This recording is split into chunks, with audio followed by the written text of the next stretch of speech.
Chapter 1053. Relying on the divinity and blessings from the great Si Ming.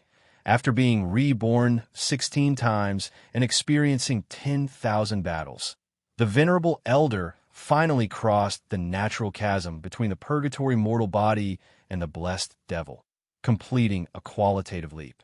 Tracing back, awakening the blood of disaster inherited from the ring of eternity, she grasped the cycle of death and revival, mercy and cruelty.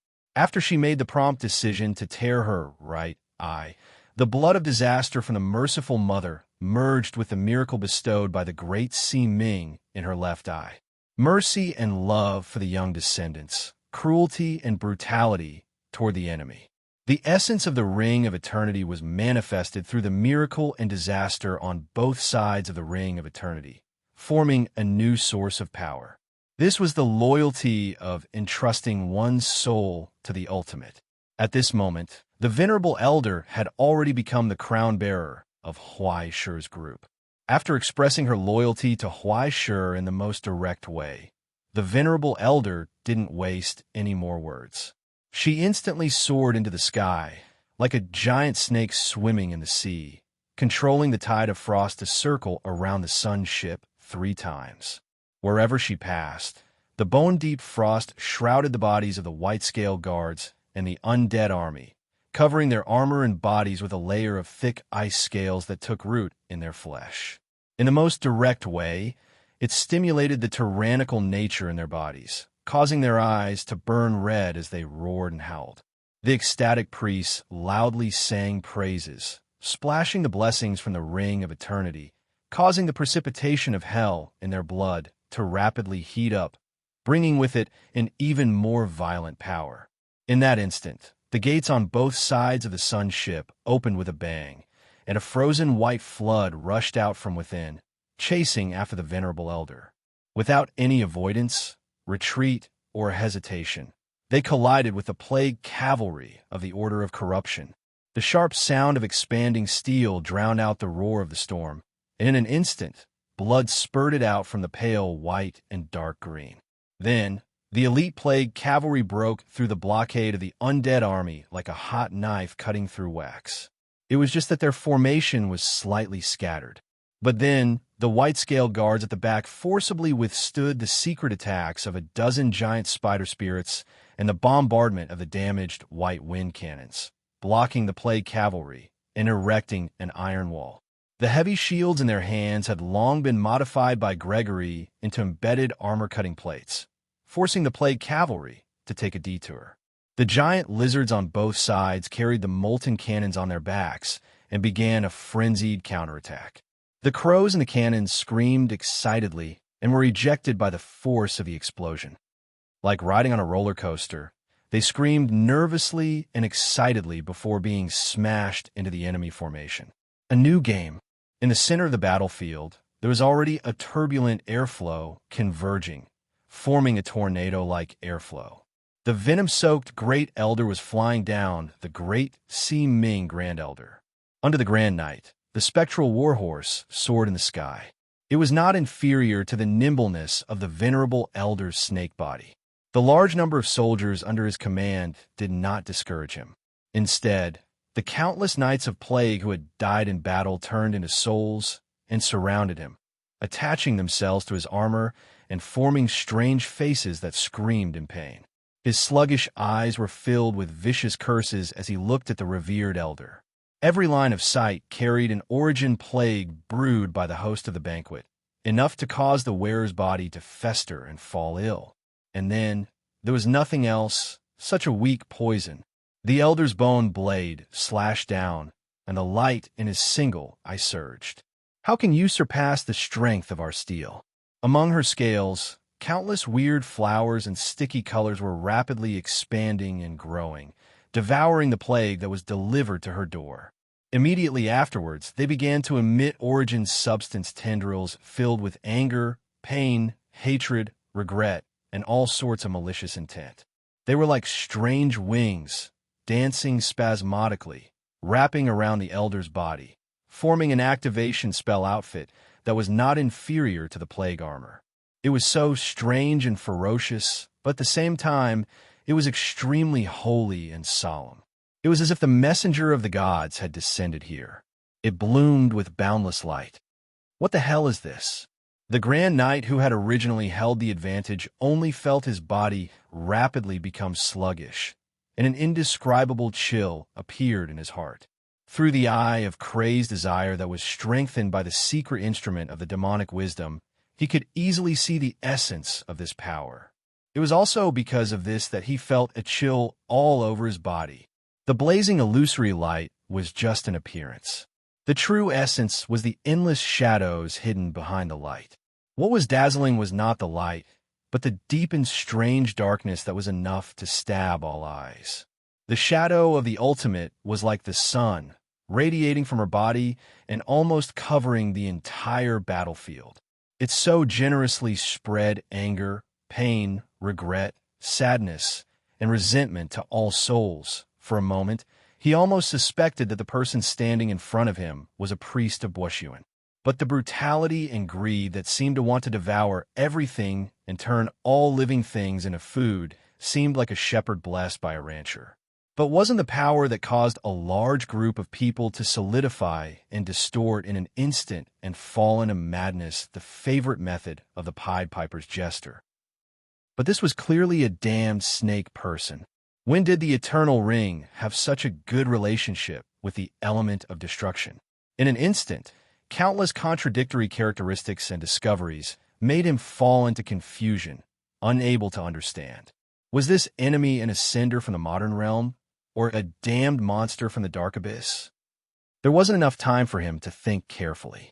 The Grand Knight roared, and his sword flashed with malice as it slashed down, instantly forcing the elder to retreat. Not only did this advantage not make him feel excited, but his heart also turned cold. Not long ago, his sword was enough to cut through the elder's bone blade and leave a heavy wound. But now, it could only leave a mark on the new bone blade and force the opponent to retreat temporarily. It wasn't that the opponent had become stronger. It was that he had become weaker. The formless darkness had already wrapped itself around his body like greedy tentacles, sucking away at his origin substance and calamity energy as if they were trying to break his bones. The ferocious faces on the armor quickly calmed down. It was as if they had been purified by the holy light. Their fierceness was no longer there, and a blissful and intoxicated figure appeared in their empty eyes. Some of them even began to loudly sing praises with the kobold.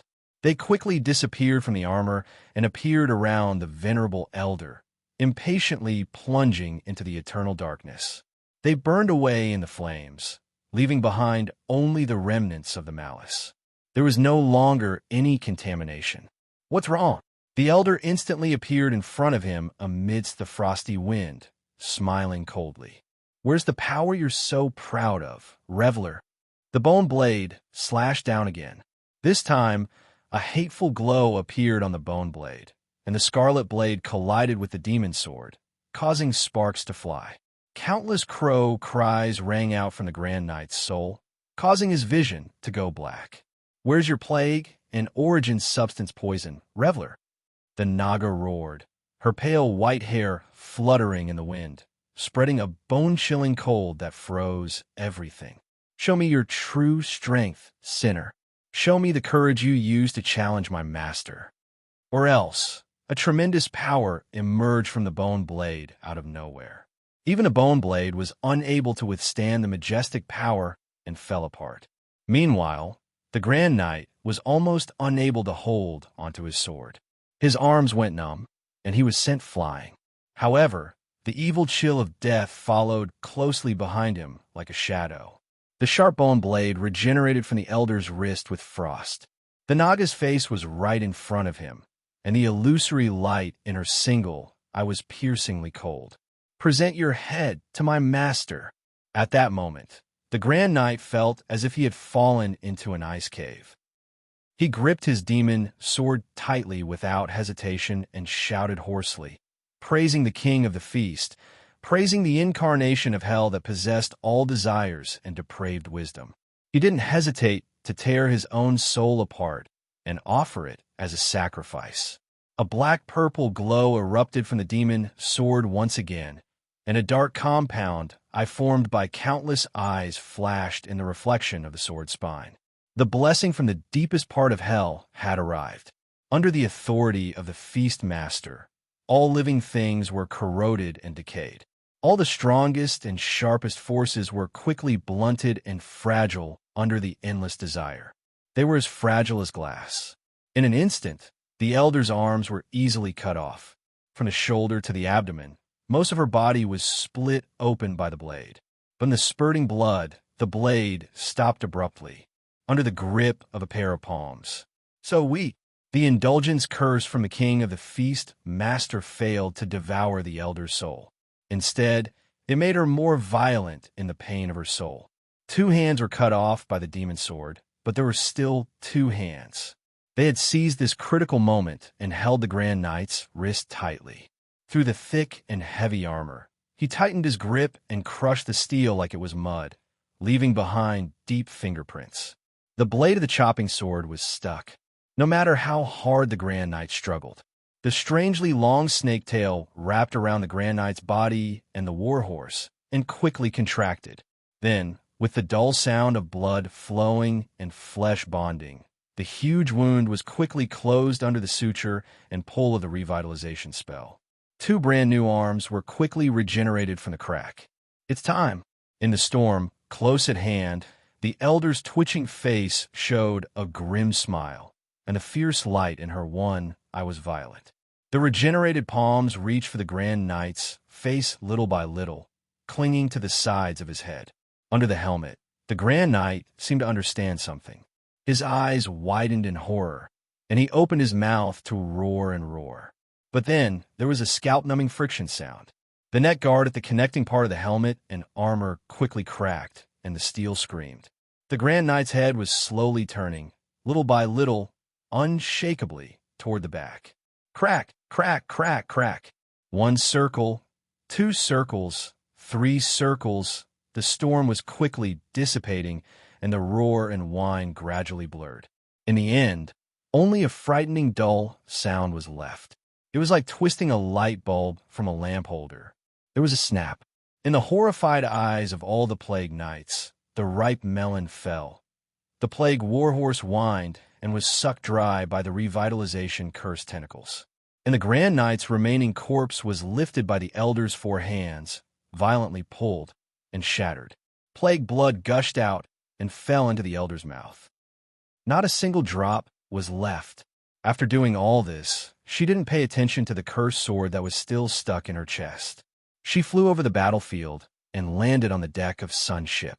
She respectfully crawled on the ground and raised the head in her hands. She offered her spoils of war to Huaishur. You've worked hard. Huaishur nodded and examined the Grand Knight's head. It's not a bad material. In the elder's hands, the expression of the head constantly changed, as if it wanted to angrily rebuke the enemy in front of it.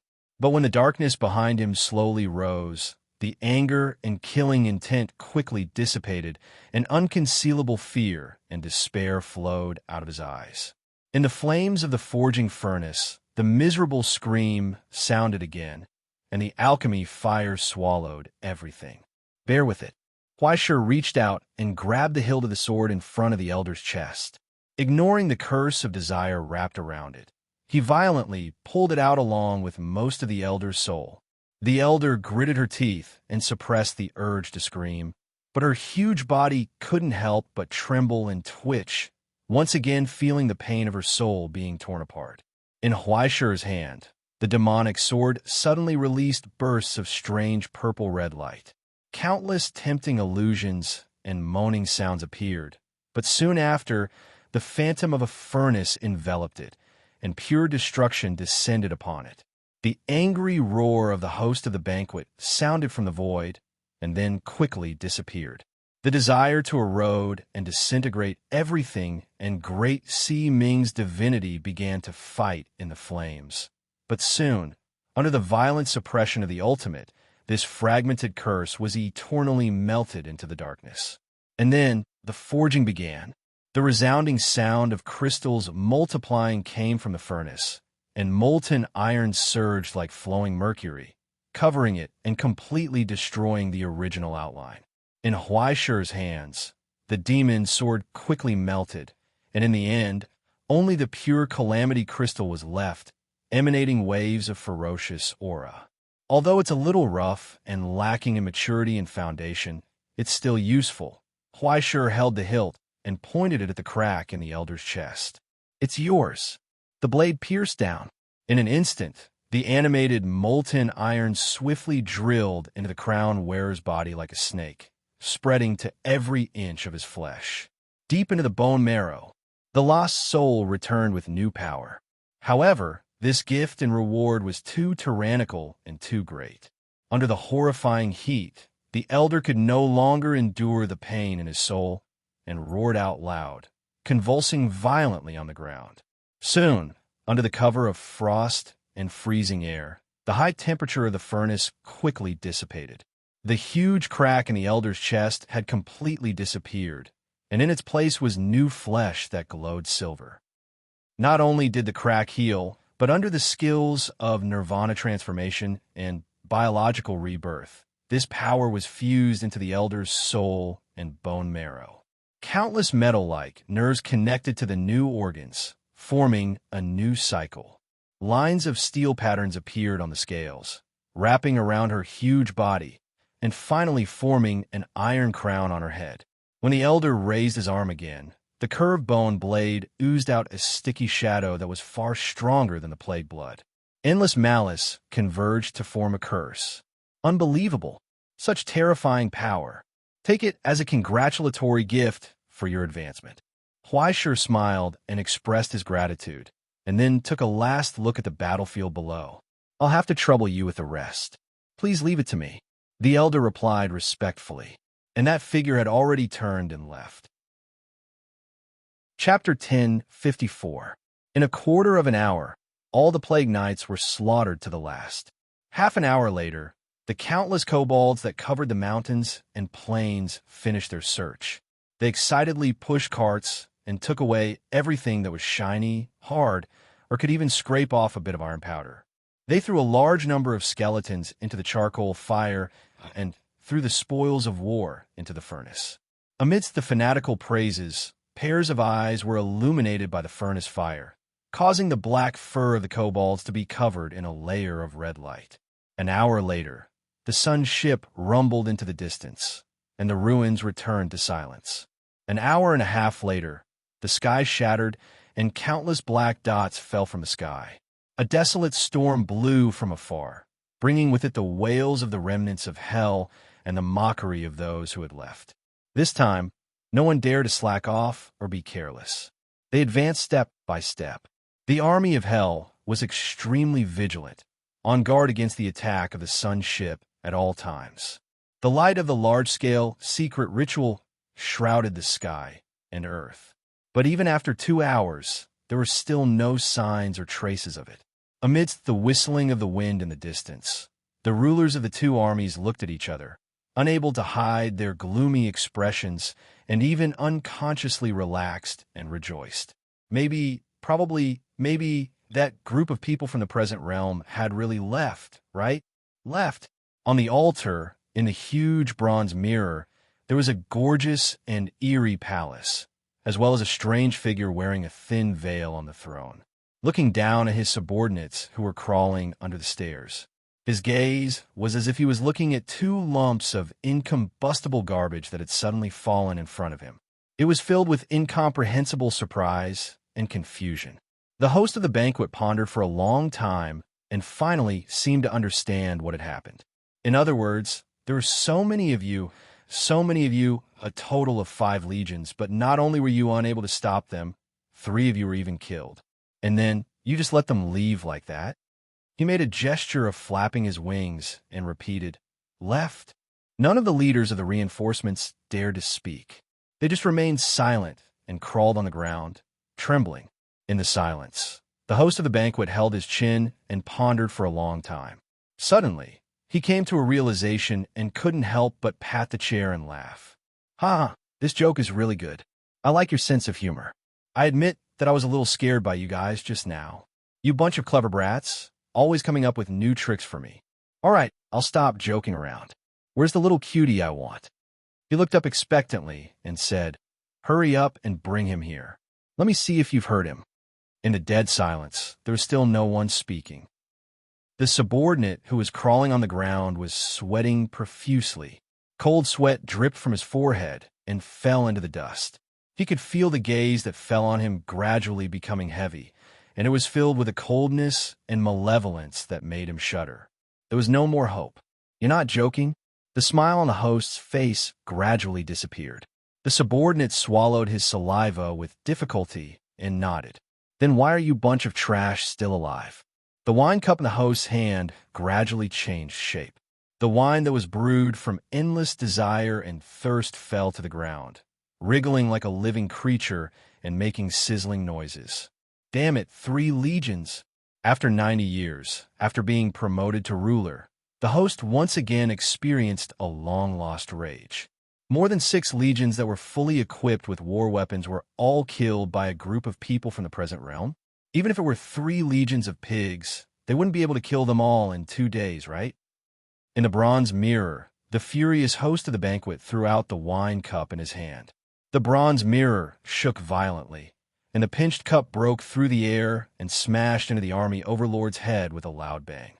Half of the army overlord's head was instantly blown away, and his entire body was sent flying away. But soon, the lord got up again. He didn't even dare to treat his upper body. He crawled back like a dog and kowtowed crazily. He wanted to cry, but had no tears. "I didn't expect it either, Holy Lord. We've already sent reinforcements as fast as we can without any delay. But who would have thought that the people in front would be so fast for nothing?" This matter really couldn't be blamed on him. After receiving the news, he rushed over and didn't even have time to drink a mouthful of water. But who would have thought that he didn't make it in time? Who else could he blame? The trash in front was already dead. Could he pull them out of the furnace and whip their corpses? Now, there was no dust. Someone had to take the blame and be responsible for this. In hell, there was no such thing as limited responsibility. Instead, it was a cruel military punishment. A fair and just trial would never exist. Only the joy and anger of the superiors dominated everything. He hated those bastards to death in his heart. It was fine if they died, but why did they have to drag them down with them? But now, he had to take out something, even if it was just a little harvest. He had to quickly divert the Holy Lord's attention. Otherwise, he would really be demoted to the slave army. A survivor. He was quick-witted, and his eyes lit up. "We also found a survivor. There's still a guy alive. He must know something." In the long silence, a cold gaze quietly looked at him. After a long time, the host said, "Bring him up." Soon, the sound of galloping horses was heard. With a tragic cry, an iron cage was dragged over. When the door of the cage was opened, the ghoul, who was almost on his last breath, rolled out. He whimpered and panted with difficulty. He was convulsing and trembling. It could be seen that those people treated him very well. They even bandaged and treated his wounds, as if they were afraid that he would die. They even used bandages to tie a huge bow on his head. Now, the bow had long been dyed red with blood. It became more and more festive and funny. The host of the banquet glanced at it coldly and returned to his throne. His fingers tapped on the back of the chair impatiently. "Are you mute?" The army overlord kicked him. "Speak." The ghoul curled up on the ground, twitching. He tried to open his eyes and look around. Finally, he mustered his courage and looked at the projection of the ruler on the bronze mirror. "That person," he said. The ghoul's tears flowed. "He asked me to bring you a message." The host's expression froze slightly, and he raised his eyebrows. He said, while choking, the ghoul began to twitch violently. It was as if something was rapidly growing and expanding in his body, greedily devouring his soul and internal organs, dominating his will. It was as if molten iron was flowing out of a furnace, causing its eyes to emit a dazzling radiance. Through the ghoul's eyes, it cast a cold glance at the ruler. A low and calm voice sounded from its throat, conveying the words from Huai Shur. It was full of tiredness disgust, and 120,000% impatience. He said, "It's about time." At that moment, the intense light in his eyes finally turned into flames. It spewed out from his mouth and nose, rising rapidly and completely burning the ghoul. But in his chest, under the sutures, an iron will finally moved to the last grid. There was a crisp sound. Ding! It was as if a tuning fork had been struck, causing another tuning fork buried deep under the ground to resonate. Like the lingering sound at the end of a movement, the ground began to wriggle like the waves of the sea. Hell trembled. Fissures appeared out of thin air on the bulging ground. What rose from within them was an intense light of destruction. With 2 whole legions as the materials, the fury of Ramses gushed out. Hundreds of tons of metal explosives were scattered under the ruins, and a huge explosion cycle was formed by secret instruments and iron wires. Above a small spark, the burning sea tore the Earth's crust apart and reached out to the sky. Embrace hell. What followed was endless darkness. In the center of the explosion, a pitch-black bullet quietly disintegrated, and the solidified divinity from Great Sea Ming flowed out. In an instant, it covered everything, eroded everything, and dissolved everything. It devoured everything that was covered by the shockwave. When the earth-shattering shock swept through, the original ruins were gone, along with the 1.5 Legion stationed around. Only a deep crater was left. The flawless and smooth walls formed a hemisphere of Tiancheng, and in the center, on top of the remaining stone pillar, there was only a cracked bronze mirror left. The gravely injured feudal lord crawled on the ground and coughed violently, spitting out his internal organs and blood. He did not dare to moan. He could only kowtow to the bronze mirror and beg frantically. On the cracked mirror, the host of the feast did not speak. She only looked down at everything silently. After a long, long time, she sighed faintly. "Tell me, why did I raise a bunch of trash like you?" In the mirror, there was a boiling voice. It was as if some kind of sticky, gelatinous substance had torn apart the container. The surrounding shaman screamed in horror and fled. The host of the feast body was rapidly expanding. Dozens of big mouths filled with sharp teeth slowly opened on her gorgeous and strange face and swallowed all the living things in the entire hall. Until finally, in the darkness, there was only a furious gasp. "Mobilize all the legions and manpower in the nearby depths." Dozens of screams overlapped and turned into an ear-piercing roar. "Chase after her." Counting the time, our gift should have been delivered, right? On the bridge of the Sun ship, Huaisher glanced at the time on the screen. "I wonder how the reaction is." "It's just as you expected." Water-embroidered Snail, who had been admiring the ultra-high-definition image in the front row, said, "The child is very delicious and likes the food very much." After the host of the feast received it, she was moved to tears. "An excellent counterattack and warning," Odom concluded. "According to my observation, many people who heard the news and wanted to take advantage of it have already retreated. It can be predicted that in the next few days, we will get a rare period of peace. But as a price," it paused for a moment and said softly, "next, there will definitely be more severe storms, right?" Chapter 1055. Violent Storm? Huaisher moved her gaze away from the depth map, and it was as if she had heard a joke. "A rainstorm like this? Do I need to buy an umbrella?" "This is just the beginning," Odom said. "There are more people with chips in their hands who haven't entered the arena yet. Don't forget, compared to the real casino and the reality, we might just be a slot machine. The heavyweight gamblers aren't interested in such small fights. The Battle of the Worlds is the stage they are looking forward to." Huaisher was curious. If it's just these, how can it be considered a violent storm? If I remember correctly, you are only grade 3? Can all grade 3 in the reality be like you? Odom said, "Even if they are rulers with authority, there are still differences between them." "Oh, I know this. There are big bosses like the Withered King, and there are also rotten dreams." Huaisher suddenly understood. "Speaking of which, who is the host of the feast? Because he is a new ruler in the past 100 years. Not many people know the details. Limited by time, He was not able to do anything in the dark abyss. However, his authority, the eternal carnival, should be infinitely close to the power of demonic desire. He is a seed of the abyss hatched by Bushuin himself. He is known as Bushuin's youngest son, his beloved embryo. Although his sphere of influence is narrow, he has a lot of good things given by Bushuin. Speaking of this, it paused subtly for a moment, as if looking somewhere else. It seems that he was provoked by you and smashed a lot of things just now. He has a bad temper. How is it my fault? Why sure didn't care. Were we just now? Ruler, Odom said. Sometimes, the existence of a ruler represents the group itself, but there must also be the existence of brothers and sisters.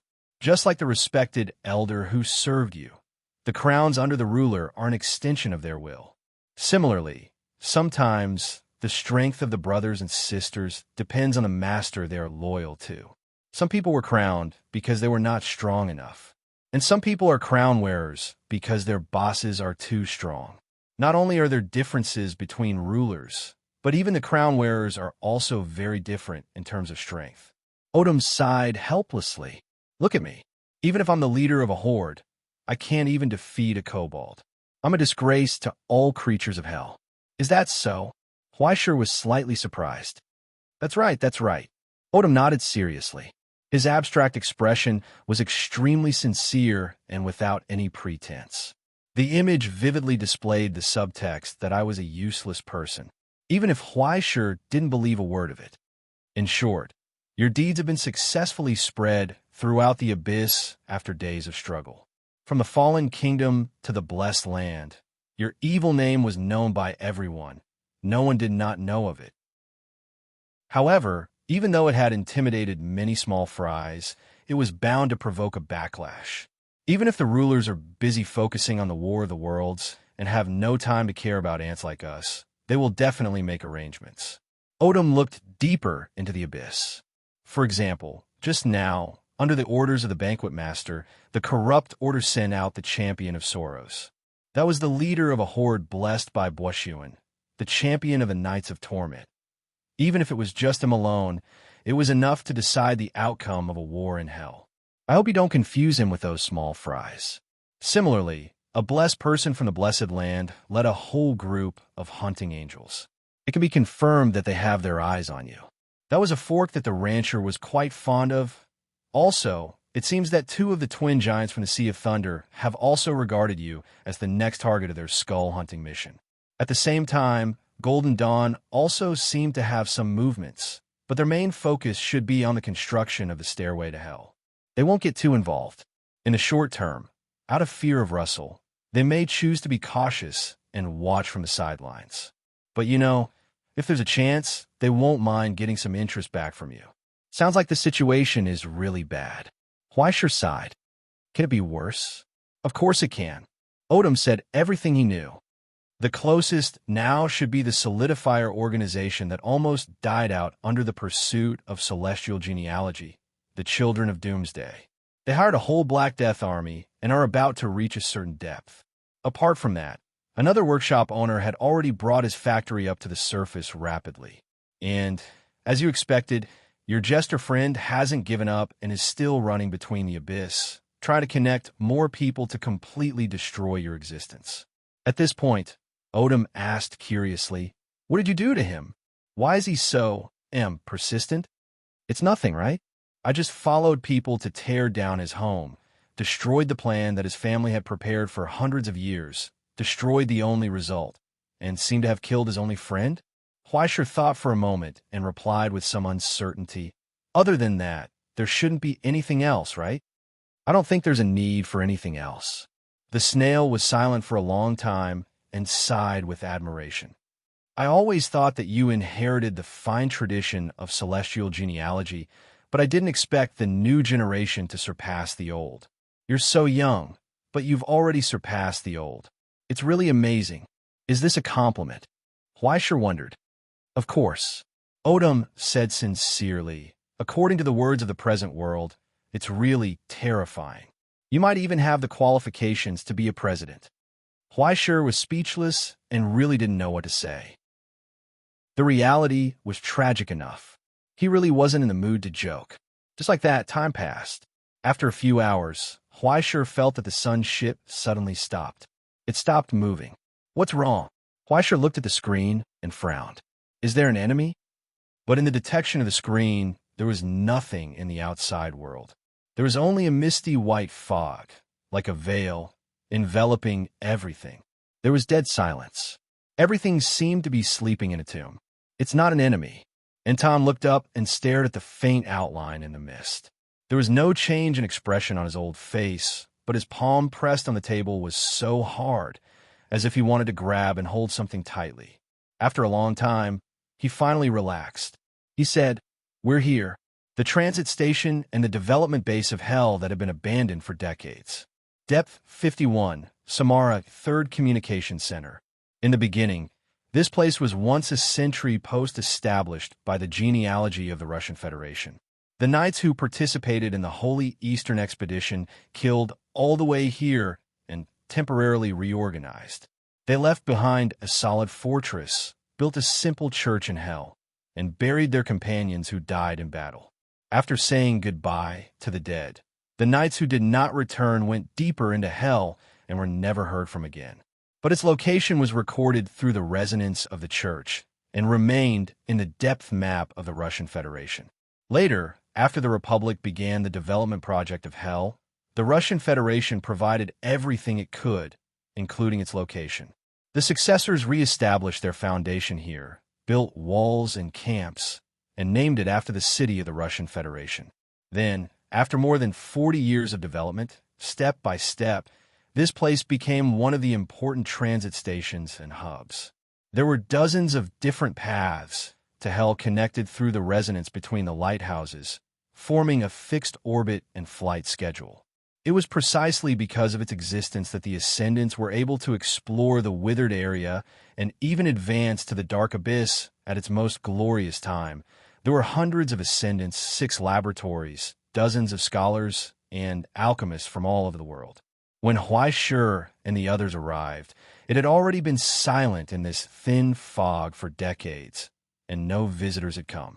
Originally, according to Huaishur's best fantasy, there might still be people here who would continue to defend it. After all, there was food, weapons, and reserves here, enough for them to last for 100 years. When outsiders approached, they would issue a warning telling these guys that this was the Republic's territory, and they'd better go back to where they came from, or they would fire. And after he revealed his identity, the old people might be so excited that they would cry, curse, take out their treasured wine, have a hangover, and question why they only came here now. In this way, Huaishur could tell them that the present was different from the past. Now, everything would usher in a new turn. Unfortunately, even when they arrived, there was still no sound. It was a scene of devastation. Under the light source emitted by the sun's ship, the thin fog tore apart, revealing the dilapidated walls of the past, as well as the ruins covered in moss and dust. It was as if a storm had wreaked havoc. The traces of war were still left here. There were still traces of destruction on the walls that hadn't collapsed. The overheated and warped machine guns and the unused bullets were abandoned on the pedestal of the courtyard. The completely destroyed defense system had long been buried in dust. There were even more tearing claw marks. Huge claw marks covered most of the place. Ferocious beasts galloped past here and completely destroyed the precarious defense line. The shouts and roars of the past seemed to be engraved in the air, as if one could hear them again if they closed their eyes. But nothing was left behind. They were all gone. It's all gone. Anton stood in front of the ruins and sighed.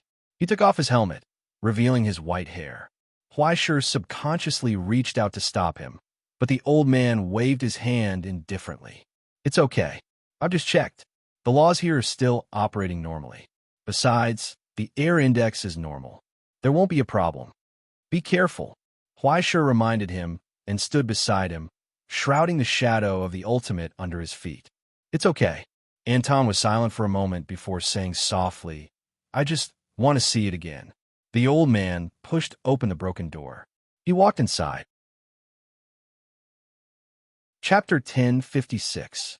There were no hidden enemies or predators. Just like the surrounding area, this place was so desolate that it seemed that even hell's creatures could not survive here. Other than them, there were no other living creatures. Behind the door, the hall with the collapsed ceiling was silent. The schedule hanging on the wall had already turned yellow and was in pieces. The table was also in pieces. No one picked up the ballpoint pen that had rolled on the ground and hid it in the crevices of the stone. How nostalgic. Anton stopped in front of the wall and stared at the wooden frame that had no traces of its original state. He knocked on the middle and turned to Huaishur. In the past, my name was hanging here. Huaishur was slightly stunned. He followed behind him and went inside. They passed through the dilapidated corridor, the empty laboratory, and the messy rooms that had long been covered in dust.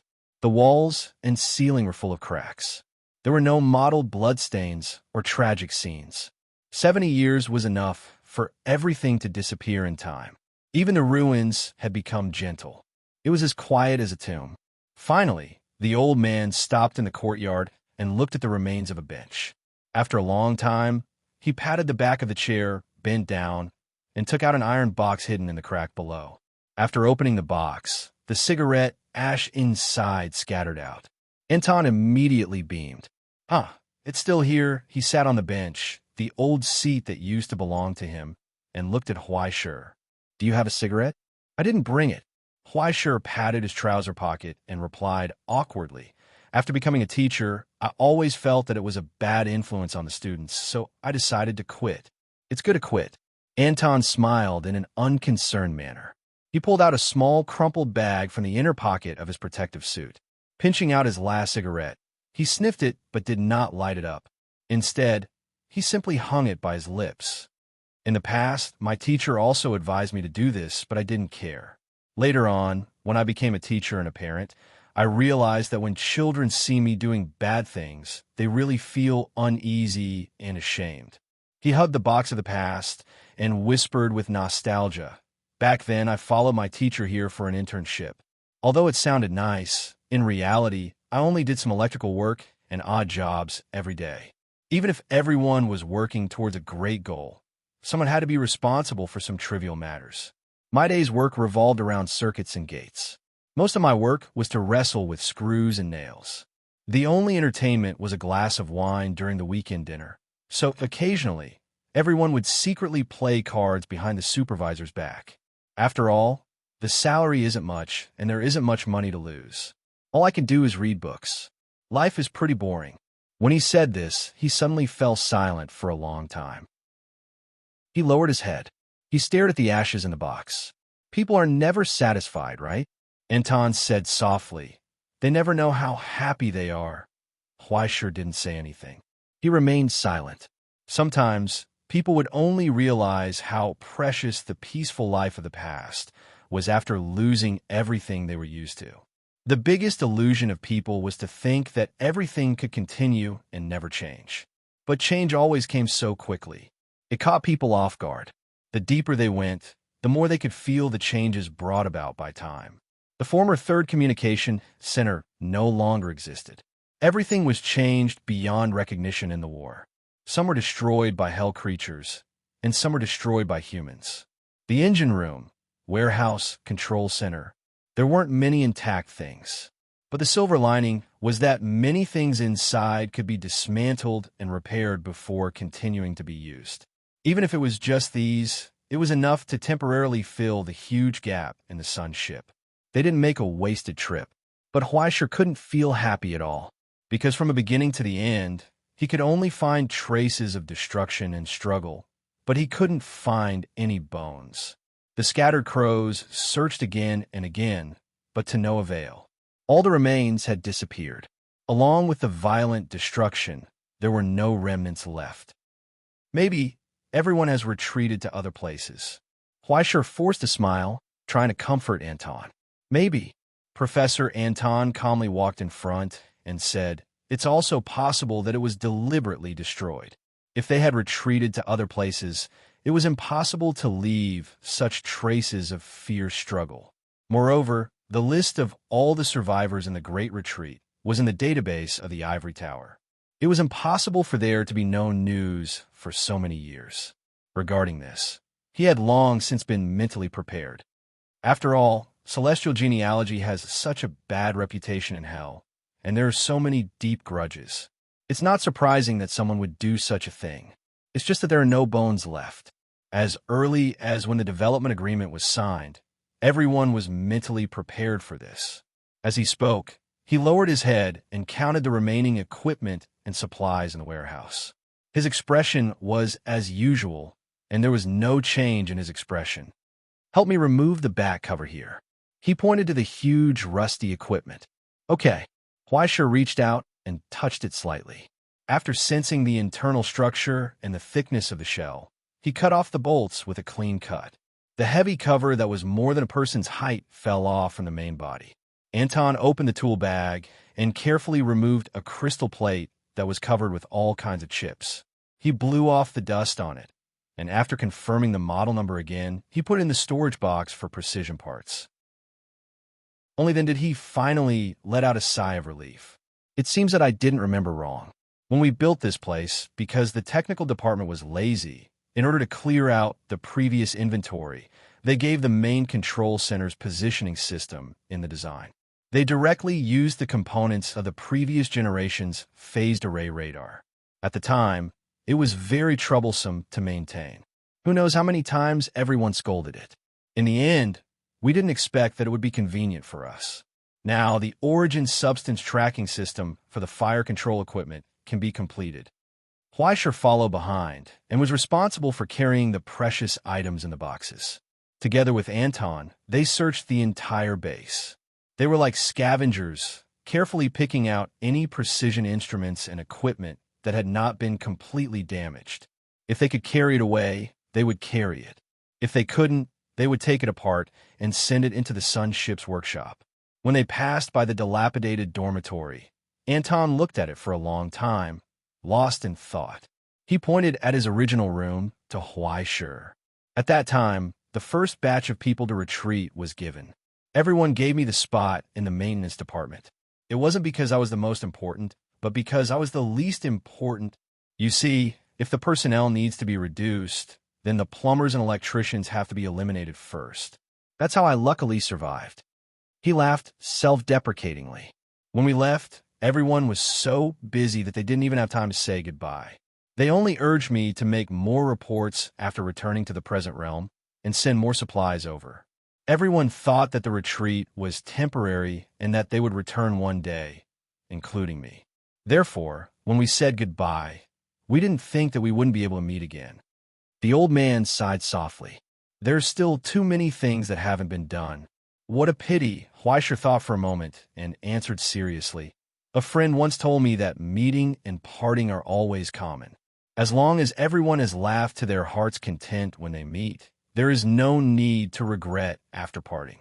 Although every time I think of him, I can't help but feel sad. But I feel that if I have to say goodbye to someone one day, I will definitely be like him, giving my parting friends expectations and wishes."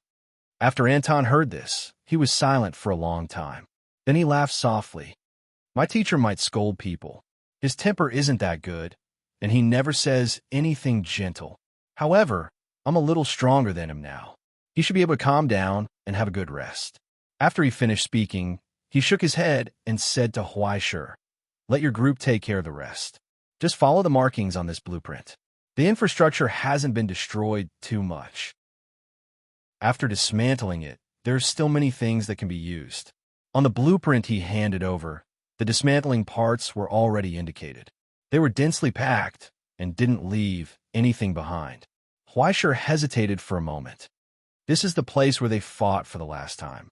Is it okay to destroy it all?" Professor Anton looked at him strangely. "If it's useful, they would have helped you chop and burn these things when they were alive. Besides, they're already dead, so there's no need to care about this. Just take it that they've already agreed." When making such a decision, the old man didn't have the slightest bit of nostalgia or reluctance.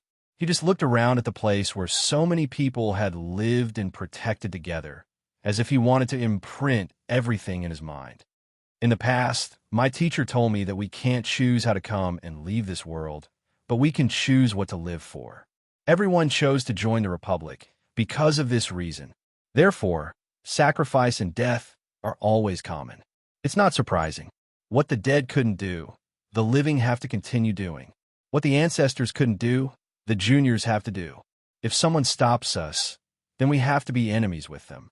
If the predecessors pass away, then we have to turn their deaths into daggers and stab them into the enemy's heart. It was as if they were responding to his words. A gentle wind blew from the distant mist, causing his white hair to flutter slightly.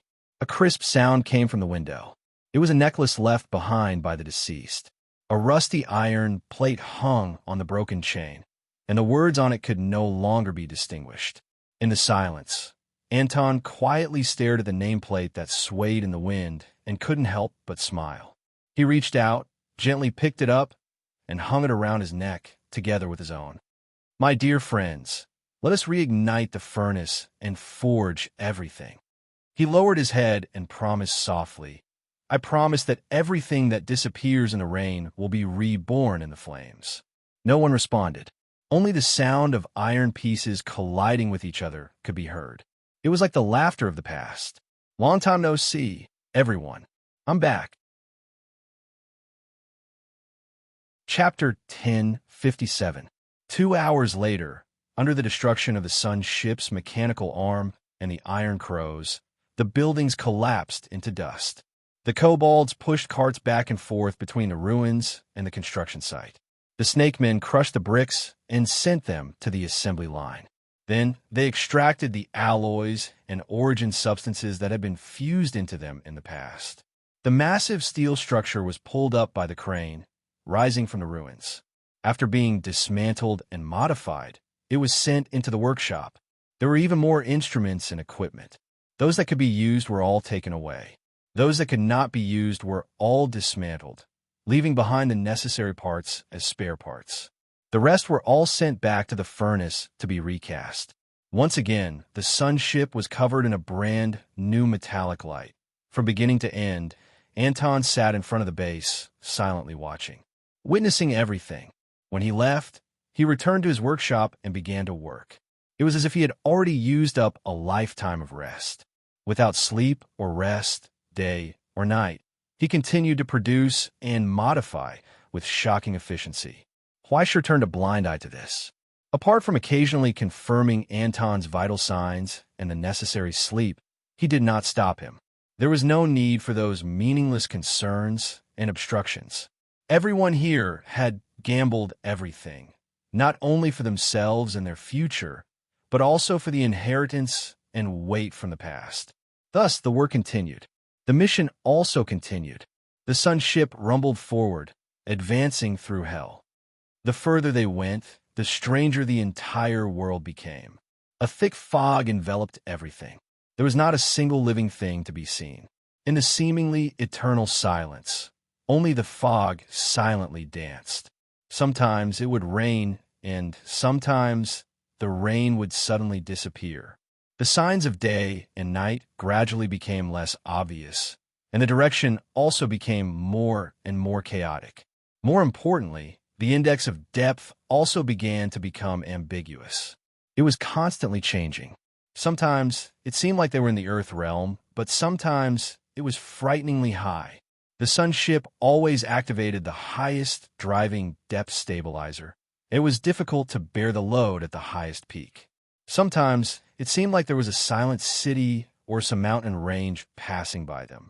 But when the searchlight shone over, only an illusion could be seen. Thanks to such a strange environment, even the soldiers chasing after them had to slow down, buying them precious time. If it weren't for Odom's presence, they would have been lost in this strange area. They could have relied on their fellow clansmen sleeping in the depths of the fog to determine their direction and guide them. He didn't even know how deep he had gone, how many hells he had passed, and what kind of places he had passed. Sometimes, the ground would suddenly be torn apart, and fissures and deep valleys would appear. They couldn't see the bottom of the darkness, so they could only take a detour. Under the pressure of sun's ship, stones would crumble from the edges of the deep valleys and fall into the darkness. Sometimes, they would suddenly fall in front of them, or perhaps it would smash into the barrier. Welcome to the Scar area, everyone. On the bridge, Odom said straightforwardly. Looks like we're about to enter the second half of our journey. Congratulations. Unfortunately, once one entered this area, the changes in depth would become very strange. From now on, other than navigation, I'm afraid I can no longer provide you with a convenient and rapid return service. Not only here, even up and down, all the way to the deepest part of the dark area, there are unknown disturbances. Even the path to enter here is uncertain. The deeper you go, the more complicated the situation becomes. In a short period of time, you don't have to worry about the pursuers behind you. Just focus on moving forward. Is this the curl formed by the deep backflow? Huaishur stared at the gradually strange world outside the sun's ship. It was a strange domain formed by countless fragments of hell pieced together. This was the phantom pain that had lasted from the beginning of the Great Retreat to the present. The Scar area. With the fall of Kingdom of Heaven and the birth of the destruction element, the Golden Dawn project that amended Hell back then had buried most of the elites of a utopia in Hell. The original Golden Dawn project was an extension of the fourth project, Kingdom of Heaven.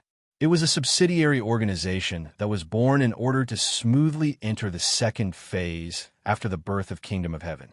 Its mission was to gradually transform the deep area through several stages and turn it into an extension of the border, the back garden of the present realm. Then, a new stage of exploration was launched toward the deeper areas. First, it was the deep area, then the withered area, followed by the dark abyss. This way, step by step, with the present realm as the foundation, nibbling away at Hell. Many outposts in the deep area were also established as the early warning and defense institutions of this project. At that time, the trend of pioneering among the sublimated people of the present realm was unprecedentedly strong. Not only the utopia, but exploration teams belonging to various lineages almost covered most corners of the entire abyss. It was worth mentioning that Huaishur's ancestor, Huaiguang, had dug out his first bucket of gold during the pioneering at that time and laid the foundation for the Huai clan shipping. And just as everyone knew, whether it was the Utopia, the Fourth Project, Kingdom of Heaven, the Golden Dawn Project, or even the inconspicuous Huai clan shipping, they all ushered in a lonely ending. What was achieved was only the Golden Dawn, which existed as the destruction element from then on. Its purpose also changed from protecting the present realm and expanding Hell to destroying the entire world and making Hell swallow everything.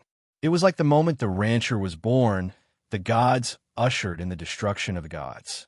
The Utopia was also subverted by the Golden Dawn, including everything they had created in Hell. It was also buried in the deep backflow. Under the scheming arrangements, Kingdom of Heaven went completely out of control the moment it went online. Not only did the present realm suffer unprecedented waves, but all the malice hidden in the darkness finally erupted from Hell. Under the Golden Dawn Project, all the hubs of Hell created to correct the depth were completely connected in an instant. Even Hell was involved, like a directional explosion. From the edge of the present realm all the way to the bottom of the abyss, a straight crack was artificially created between countless depths. Immediately after, the gravity of the present realm triggered an unprecedented siphoning effect. In the end, what was created was a tragic blowout from the bottom of the abyss. The power from the quiet area was like oil, gushing upward through the open sluice gates. The violent turbulence not only awakened many silent rulers in advance, but the blowout also sent many hells to depths that did not belong to them. Even the fragments of Hell in the quiet area and the monsters sleeping there were thrown in the direction of the present realm. Countless tributaries gathered in one place and gradually formed a terrifying impact that was enough to shake the three major blockades. In the end, before the big wave was completely formed, all the people who received the notice had to make a choice. Should they seize the last moment to retreat? Or should they gamble everything with a success rate of less than 5% and sacrifice everything to turn back and close the sluice gate that was about to bring destruction? They only had less than an hour to consider all of this. But in the end, the time they spent was less than half a minute. Orton, Ingfangzhou, Gerard, Chachel, Mirian, Arthur, Yuri, Li Jing. Countless heroes made their own choices and stepped on the path to death without hesitation. More than 20 lines of defense, dozens of positions in different depths, as well as ascendants, scholars, and alchemists from all over the world. On that day, in the endless depths, in the countless hells, the shining brilliance of the stars illuminated the darkness of the blowout and blocked the front of the crack. In the end, they exchanged for a miracle that was enough to overturn the disaster. The door of destruction was closed again. The remaining impact was blocked outside the realm by the 3 major blockades. The aftermath formed a deep scar between the countless hells, and it had not healed even after decades. And as a price, only a few people survived that short rescue. The elites and a large number of grassroots members of the Utopia were completely buried. There was no room for redemption. What Huaishur and the others saw now was only a ripple left in hell. The true torrent had long been annihilated in the past, along with the dead. At this moment, Huaishur stared at the white fog outside the sun's ship and the grave-like silent world. Perhaps it was no different from a cemetery. The past glory, achievements, and even that glorious era were all buried in this eternally silent world. Even though he was already prepared, when he really witnessed all of this, he didn't know whether to be proud or sad. "It's so quiet," he murmured softly. After a long time, he closed his eyes and gradually fell asleep during the long journey. The sudden dream seemed to pass by in a flash. He slowly woke up, but in a daze, he heard a song coming from not far away. The soft and deep humming echoed in a vast and lofty world. When Huaishur opened his eyes, he found that everything in front of him was completely different. He could no longer see the furnishings on the sun's ship. There was only a barren land that extended to the end of his line of sight. The empty world seemed to have been abandoned long ago. Above the gloomy sky, the dim light sprinkled down, illuminating all the vague silhouettes.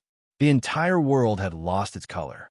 Only a red skirt fluttered in the wind, elegantly fluttering in the air like a flame burning, and a familiar side profile. Close at hand, she stood in front of him, looking at everything. There are only illusions of the sun and stars in the sky, and the earth in the darkness is lifeless. The figure had her hands behind her back as she stared at the world with her contractor. "Look, Huaishur," she said, "this is hell." "Tongi?" Huaishur sat on a chair and looked around blankly. It was difficult to determine what kind of bizarre change this was, or if it was his own imagination and illusion. "Long time no see." Tongi lowered her head and winked at Huaishur, smiling slightly. "Did you miss me?" Huaishur was stunned. "Why are you here?" "Of course it's because you missed me." Tongi smiled gently. A strand of hair fluttered slightly and brushed across his face with a familiar aura. "So I came," she said. I came to your dream." Chapter 1058. In a dream? Huaishur suddenly understood and responded, "You dragged me into this dream?" "No, it's the opposite." Tongi half forcefully pushed him aside and squeezed into the chair. She put her arm around his shoulder and sighed. "It's your dream that's calling me, Huaishur. That's why I'm here."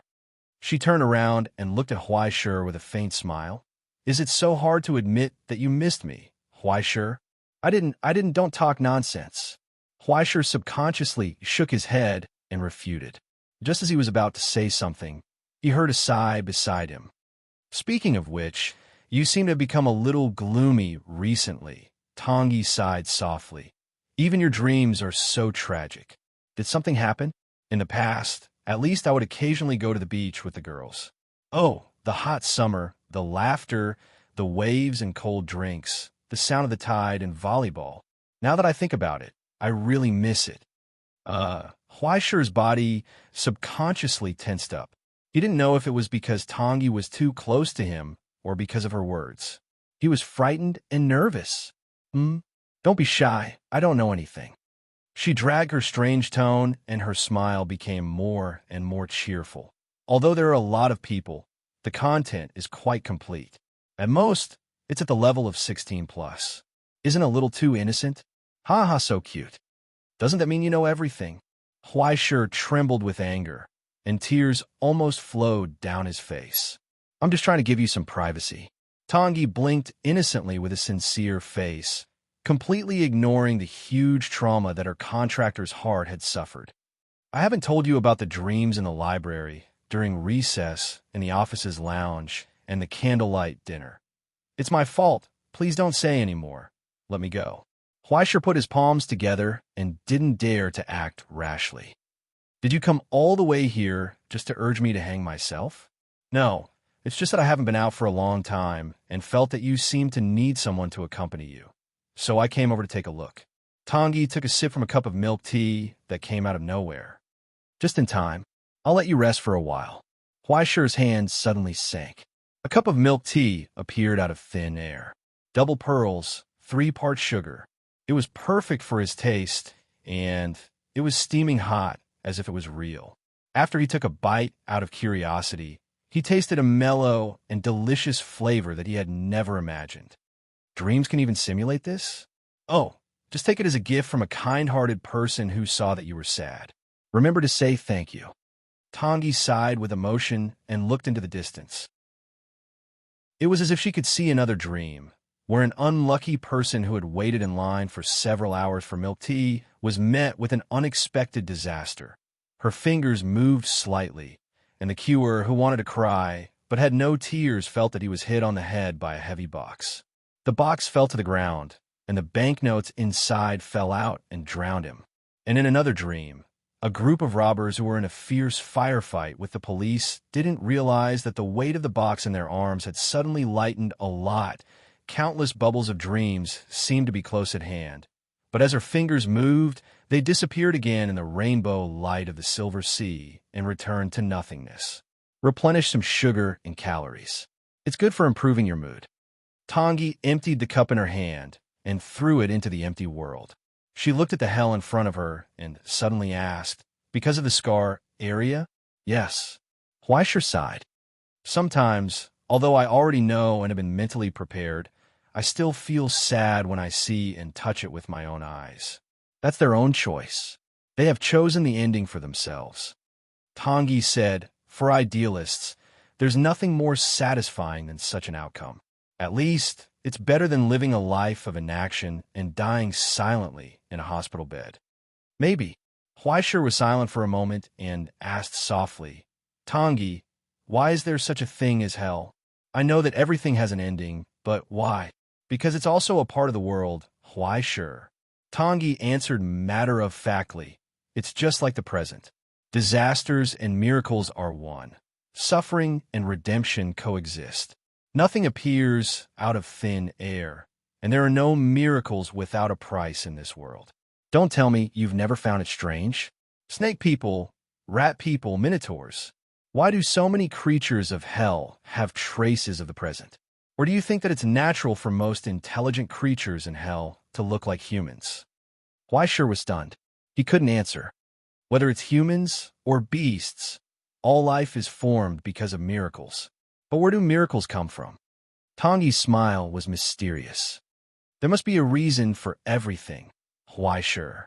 Even if it's the wind and tide from afar, there must be butterflies flapping their wings and whales stirring up the waves in places you can't see. You should explore the reason. Huaishir shook his head and became more and more helpless. Don't keep me in suspense, Tongyi. Can't you tell me the answer directly? Of course not. Tongyi spread her hands helplessly. Some answers can be told to you directly, but some answers are only meaningful if you think about it yourself. Only this, Huaishir, you have to think about it yourself. You have to have your own answer. Huaishir didn't say anything. In silence, he drank his milk tea. After a long time, he shook his head. I suddenly feel that it's more convenient to be a tool in the past. At least I don't have to face these problems. The reason why tools are tools is that they have no choice. The chess pieces are placed on the chessboard, the soldiers are thrown into the battlefield, and the gods come to this world. The essence is the same. There is no difference between being driven by the will of others and being driven by fate. Huaishir, you have always felt that everything is involuntary. But when you really have the power to choose, Why do you start to be nostalgic for the past? Tangi looked into his eyes and asked, "What are you worried about?" Huaisha wanted to say something, but stopped. He didn't know how to tell her that he was afraid. He was afraid of failure. No matter how tough he appeared, no matter how cold he was, once he thought of the consequences of failure, he couldn't help but want to run away. If one day he failed to live up to the heavy responsibility entrusted to him and failed miserably, how could he face those companions who entrusted their lives to him and those who sacrificed themselves in hell for their future? "Do you know what I'm worried about, Huaisha?" Tangi suddenly asked. When Huaisha looked up in confusion, he saw Tangi's serious expression. "Huaisha, if you love something more than yourself, then one day you will sacrifice everything for what you love. This is a matter of course," she said, "but when these people sacrifice themselves, they rarely think that there are still people in this world who love them more than their own lives. In my opinion, the failure of the utopia was due to this overly arrogant selflessness. There are always people who think that they can save everything and solve all the problems, but it's impossible. It's not shameful to admit the limits of one's existence. Even the powerful gods in the past can't do it. I can't teach you how to avoid failure, but I have to remind you. That is, don't become such an irresponsible scumbag. Understand?" As she spoke, her face inched closer to Huaisha's, and her gentle breath caressed Huaisha's face. Huaisha's eyes reflected her own image, so solemn and serious. So close. Huaisha froze in place, unable to move. He nodded with difficulty. "I will try my best." So, Tangi nodded in satisfaction, reached out, held his collar, and patted him on the shoulder. "Very good. Keep this attitude and remember what I said. I promise, Huaisha, you will have a happy life and ending." She paused for a moment, and her smile became more and more cheerful. "Finally, for the sake of your good attitude in admitting your mistake, I'll give you another reminder." In the silence, Tangi asked, "Did you overlook something? Huaisha, are the problems you want to solve only these that you know? The so-called jester, the so-called enemy, the so-called Hell Legion. Are you afraid of such an enemy?" Tangi bent down and whispered in his ear, "Or is there something important that you have forgotten?" She paused for a moment, and her smile became more and more mischievous. "And is there really nothing left of the blowout caused by the deep backflow?" Accompanied by those soft words, the world in the dream shook violently. Something hidden in the deepest part of his thoughts was awakened by Tangi's words. The uneasiness and anxiety that had always been triggered by instinct and subconsciousness condensed into a tangible outline, rising from the deepest part of the dream, something that he had subconsciously forgotten and ignored. The sky trembled and the earth cracked. The barren world was annihilated into nothingness. With Tangi's departure, the dream was shattered. But at the bottom of the dream, in the deeper dream, there was a bone-chilling evil emerging. In the endless abyss fragments, pure darkness surged, and a terrifying shadow rose from the deepest part of hell. The storm between the depths was just a ripple set off when it moved. The huge hell was just a bubble in front of it. Cries full of resentment and hunger spread. With just a glimpse of that colossus, it had already been branded in Huaisha's soul and could no longer be forgotten.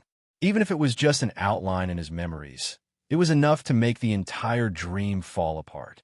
At this moment, under Tangi's guidance, it once again appeared at the end of the dream that was on the verge of shattering. Once again, it cast a cold glance at him. That monster, on Sun's ship, Huaisha suddenly opened his eyes and gasped for breath. In a short moment, he was already drenched in sweat. He didn't dare to believe his own guess. That shadow that had appeared from the deepest part of the abyss when they had escaped from the white lightning plains, the colossus that had set off the storm, was actually still chasing after them. No, at the end of the day, was that encounter really a coincidence? Was such an exaggerated and terrifying thing attracted by that group of hunters hiding in the depths? Or was it that it had been awakened by the existence of Sun's ship? An indescribable intuition told him that this was not a delusion. After experiencing a loss, the darkness did not return. Instead, It smelled the familiar scent that remained in the depths. It was full of resentment and thirst as it chased after them. Chapter 1059. We might be in big trouble. 15 minutes later, everyone gathered on the bridge. After listening to Huai Shi's speculation, their faces darkened. Gregory tossed the coin in his hand repeatedly in silence. Then he began to draw cards, and then he took out a spirit pendulum. But no matter how hard he tried, he couldn't find any trace of it. Usually, he would treat this kind of nonsense as nonsense. But if it was Huai Shi who said it, he had to treat it with caution. After all, his crow's beak was always so accurate. After a long time, the shepherd threw down his tools in frustration. If your precognitive dream isn't wrong, such a terrifying existence can only be born in a godforsaken place like the bottom of the dark abyss. In a short silence, no one said anything. The abyss eruption caused by the Golden Dawn had thrown many things into a depth that didn't belong to them. The quantity, quality, and scale were not inferior to a sudden war of the worlds, and it was an encounter without any warning or preparation. No one knew what kind of remnants would be left behind. Even in the scar area, the bones of all the victims were completely destroyed. This hatred for the kingdom of heaven could be said to be deeply engraved in their hearts. Now they were being targeted by such a large monster. Everyone's hearts sank. Why don't we turn around and run? The snail in the basket carefully poked its head out. For a moment, all the unhappy eyes fell on it. Odom could only bury its head in the leaves and pretend that nothing happened. If such a big thing was following behind us, it wouldn't have shown any signs, right? After Forster finished cleaning his gun, he suddenly asked, "What are you hiding?" This Odom was stunned. "This is not within my surveillance range." Brothers, in all honesty, a guide can't be used as a satellite, okay? No matter how strong the rust snail's vitality was, it couldn't survive in the abyss outside of hell. It was too much to expect a group of water bears to travel across space. For a moment, it could only look at Huai Shi for help. "Don't worry, I won't place unrealistic expectations on you." Huai Shi did not pursue this matter. "You just need to do your job well." Sigh, being so straightforward really makes Snail a little sad. The rust snail scratched the top of its head with its tentacles, and its eyes flicked back and forth. "But please rest assured that duty comes first. No matter what happens, I will abide by the agreement and send you to your destination. Of course, I can't deny that I find pleasure in it. But isn't this a sign of devotion to one's job?" He was not ashamed of his bad taste at all. Instead, he was immensely pleased with himself. Although its origin was mysterious and somewhat annoying, this snail had not harmed any of their interests until now, nor had it triggered Huai Shi's alarm. Instead, it had conscientiously guided them on the route, doing a brilliant job as a guide. Not only did he answer all the questions, but he was also able to speak clearly and logically when it came to the products and specialties of certain parts of hell. If she walked in front with a flag on her head and waved it twice, it would almost make people suspect that she was a gold medal tour guide from some scenic spot. It could even be turned into food at critical times. It was simply impeccable. When he thought of this, Huai Shi looked at it with an especially appreciative gaze. Odom trembled all over. He subconsciously felt a little uneasy. He moved back a little. Unfortunately, the snail's speed was too slow, and it looked no different from standing in place. Fortunately, Huai Shi did not say something like, "If you don't want to become food, take a step back." Instead, he curiously stuck his head out and looked at it carefully. "For some reason, there are some things that are inconvenient for me to show my face, so..." He paused for a moment and said meaningfully, "Can I ask you for a small favor?" 10 minutes later, a brand new altar had been erected on the deck of the sun's ship, which had come to a sudden stop. However, this did not look like a ritual to pray for power from a certain hell powerhouse. It was not serious and cold, and there was no blood sacrifice or sacrifice. At best, it was just a communication device. Then Huai Shi threw 2 origin crystals and a handful of calamity coins on it. "Okay, it's about time to start." He turned back and said to Odom, "As for how to disguise yourself as an ordinary hell creature, I don't need to teach you more, right?" I understand. Odom waved his tentacles excitedly. As long as you don't let me eat tigers, I'm good at pretending to be a pig. Very good. Huaisher nodded to express his encouragement, then picked up the rust snail and placed it on the altar's sacrificial spot. Odom was not nervous at all. Instead, his two big eyes were filled with anticipation as he began to wait. Then, Huaisher thought for a moment and rubbed 3 welding rods to act as incense sticks. The entire altar at least looked a little more proper. Then, he shook his body and quickly bent his body. His face protruded, and he turned into a dog-headed person that was commonly seen everywhere in hell like a pest. He devoutly prostrated himself in front of the altar. He opened his arms. He called out affectionately, "Great paradise, Lord of the world's joy and beautiful dreams, your humble believer calls here, praying for your majestic appearance to descend, praying for your profound wisdom to guide me, praying for your infinite power to show me." He was starting to summon people.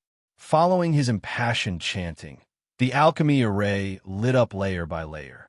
Through the connection of the sun's ship, the high-power antenna was outputted, penetrating the fog at the edge of the scar area. Then, the broadcast of the source form spread out in the noisy hell. Following the operation of the antenna, Huaisher carefully adjusted the knob in her hand, locking on to the resonance of paradise on her body. She repeatedly searched through the layers and finally landed on a remote place in the withered area where there was no one. And a suspicious gaze followed the call of the secret device and looked at this place from afar. Suspiciously, it looked around. Behind the shielding device, everyone was on high alert. They held their breaths and let the gaze sweep past them like air. There were no signs of abnormalities, until the gaze hidden behind the scenes confirmed that there was no danger. Then, a deep shadow slowly appeared on the altar. The voice was cold and majestic, like a king from the dark abyss, with a disdainful aura. He asked calmly, "Who is it calling for majesty? F***CK." The moment the shadow appeared, Huaisher stepped on the altar and stepped forward. He directly grabbed the head of the shadow and pulled with all his might. Following his action, the whale-catching harpoon that was ready to be shot on the sun ship roared and shot out. The source form that had undergone a qualitative change of divinity wrapped around the shadow. In an instant, after penetrating dozens of layers, it forcefully wrapped around the shadow's body and dragged it here. Descend. After a loud roar, the altar collapsed. Kitten, who was smoking with his legs crossed, smashed into the secret device together with the chair under his butt. Layers of binding, entangling, and suppressing him. Then countless guns and cannons were aimed at his face. On the tattered ragdoll clothes, the originally satisfied smile froze on the spot. "Big brother, spare me, wait." Before he could react, Kitten subconsciously raised his hands and screamed, "I don't know why, sure, you got it wrong. I'm just Lou. Wait." He paused for a moment, sensing that something was amiss. His gaze swept across the crowd and finally landed on the kobold. He was suspicious. "Who are you?" In the silence, the kobold slowly removed his disguise and said expressionlessly, "The one you just said you don't know." Dead silence. Half of Kitten's cigarette ash fell on his chin and burned a new black spot. "Ah, this," he coughed awkwardly, looked around, and put on an indignant and accusatory expression. "Why, sure, you're not being nice. Hurry up and let go of me. We've been friends for so many years, and you're still letting me fish? I can't help it." Huaisher moved a chair over and sat in front of him. He didn't look like he was going to let go of Kitten at all. He just asked curiously, "If I don't use some tricks, will you be willing to see me?" Of course, Kitten answered without hesitation, "Absolutely not." What a joke. How could others not know? How could he not know how strange Huaisher was? Wherever he went, there would be explosions. Whoever he touched would die. Whoever met him would be unlucky. If he touched them, they would die. If he hit them, they would die. Did he really think that the name Disaster Sword was just for show? Back then, not long after he ate one fish for 5 meals, he began to regret it. Why did he have to get involved with this freeloader for the sake of negotiating money? He didn't get many benefits. Instead, he was treated as a freeloader. Even if he applied for an annual card, he couldn't come every day. Back then, He moved quickly and had Yamatai to block the disaster for him. But now, where could he find an unlucky guy to be a scapegoat? Moreover, ever since the name of celestial genealogy became more and more famous in hell, all the partners began to look at him strangely. I heard that Huaishur from the present realm, the one who especially likes to behead people, is from your family? He really wanted to refute with righteous words, but wasn't the crown of the Paradise Prince on Huaishur's head given out by the Paradise Prince back then? If he could have known earlier that Huaishur was so good at creating things, he would have stopped this matter even if he had to quarrel with the Paradise Prince again. But now, he couldn't even avoid it. The hatred of both sides had been bound now. The entire border between the withered zone and the deep zone was in a mess because of a member of celestial genealogy. So many large groups of people were tortured to death. Rounding up, almost all the famous forces in the abyss were messing with him. In order to avoid the limelight, he could only move again with tears in his eyes. He even endured the pain of closing the 2 branches that had just opened. It was the time when he couldn't make ends meet and had to tighten his belt to live. Otherwise, how could he have fallen to the point where he had to personally come out to extort, cough cough, the moneymaker? Thinking of this, his eyes turned red. Unfortunately, the smoke stains were too thick and couldn't be seen at all. Kitten said earnestly, "Why sure, at least we had a short-lived marriage. Back then, we were inseparable. Both of us were willing. You can't push me into the fire pit. Look at what you're saying. Aren't we a family?" Huaishur crossed his legs and said calmly, "How can we eat together when there's nothing to do and go our separate ways when there's something to do? Of course, if we die together." Hey, don't go too far. Kitten was so angry that she wanted to hit the table, but she was tied up by the chain and couldn't move. She could only twist her body to express her anger. The road to the Paradise Prince has already been handed over to the new inheritor. Our agreement with celestial genealogy has already been fulfilled. For so many years, we worked so hard to be your custodian and OEM. We paid for the materials ourselves and were responsible for the after-sales. We didn't even ask for a single cent. We just wanted to ride on your popularity. What's wrong with that? You can't just catch a toad and kill it, right? Oh, then this is the second deal. Huaishur touched the cigarette ash and said seriously, "I, representing celestial genealogy, re-establish an alliance with the Paradise Prince." Kitten shouted angrily, "The Paradise Prince is not available." Huaishur smiled. "Don't you want to hear my conditions?" Kitten shook her head decisively. "I don't dong." Before he finished speaking, a dark silhouette appeared behind him. It was as if a huge city had appeared in layers of fog. A dim rainbow hung from the top of the castle, bringing with it strands of light. It flashed and disappeared. Only the magnificent sound of the bell echoed in the fog and gradually dissipated. Bypassing its chosen agent, the will of the Paradise Prince came here and launched a response. Kitten was furious. "Stop it. That's enough." He turned his head, wriggled in the shackles, and scolded angrily. "Don't you think about it? It's been so many years. Who has cared about us? If I hadn't been so shameless and spent so much money, I wouldn't have been able to live.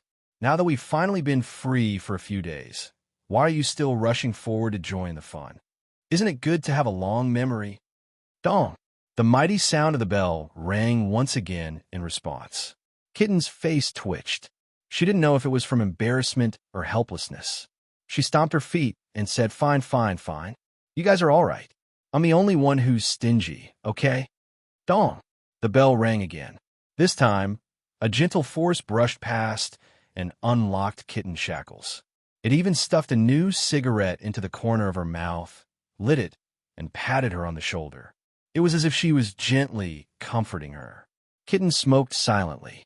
After a long time, she snorted twice, put out the cigarette, and looked at Huaishur. "Tell me, what are your conditions?" He said coldly, "Let's be frank. Take out something real. Don't make empty promises and trick us unlucky people into working for you for free. Okay? I've had enough of the Republic." Huaishur thought for a moment and solemnly promised. "Then, how about letting the theme parks open everywhere?"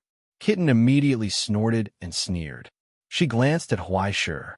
If cultivation bases are so easy to earn, why are those rulers fighting the war of the worlds? Don't you care about your face? Do you think we'll open it just because you say so? Yes. Huaisher nodded and told her, we'll open it just because I say so. Kitten's expression instantly stiffened. Huaisher's words were still going on. Ingzhou, Dongxia, America, the Russian Federation, Rome, Kitten, other than Egypt, you can open it anywhere you want. Dambwa has already prepared the land. If you hadn't been afraid of trouble during this period of time and avoided me like the plague, the theme park would have started operating long ago. I won't make empty promises to you, nor will I make any promises to you that can't be fulfilled. But now, if you're willing to go to the lobby, I can give you the entire Las Vegas. At that time, it doesn't matter how many carousels and roller coasters you want to build. Even if you cover the entire city in the theme park, I can help you do it. 3 years. He raised his finger and promised. In 3 years at most, the correction value you earn will be enough for the theme park to temporarily get rid of the influence of solidification and return to your original appearance. Without waiting for Kitten to answer, Huaisher leaned closer and asked in a low voice, think about it, Kitten. How many years have you not been in the sun? How many years have you not appeared in your original appearance? This opportunity is right in front of you. He said, as long as you say the word. In the brief silence, the kitten's hands trembled slightly. There was a moment when she seemed to be tempted, but then she forced herself to put on an indifferent look and snorted. Just this little thing, and you want to dong. The low and deep sound of the bell rang again. He interrupted him. Hey, I'm talking business here. Can you stay out of it? Kitten turned around and shouted angrily. Brothers, we should settle accounts clearly. You. Her voice came to an abrupt stop. At that moment, her movements froze on the spot, and she began to twitch violently. A huge will gradually squeeze in her body and took over everything by force. Like a dying old man on a hospital bed, Kitten opened her mouth and let out a slow and hoarse voice, telling him, these are not important. In a short silence, Huaisher was stunned. He felt the source substance surging in Kitten's body at this moment. It was so weak, so painful. It was like struggling with difficulty in a quagmire, holding tightly onto a straw, but it no longer had the strength to get up. I can promise more, Huaisher replied, but I need time to complete it. Those things are not important. Kitten, no. The will of the paradise raised its head with difficulty.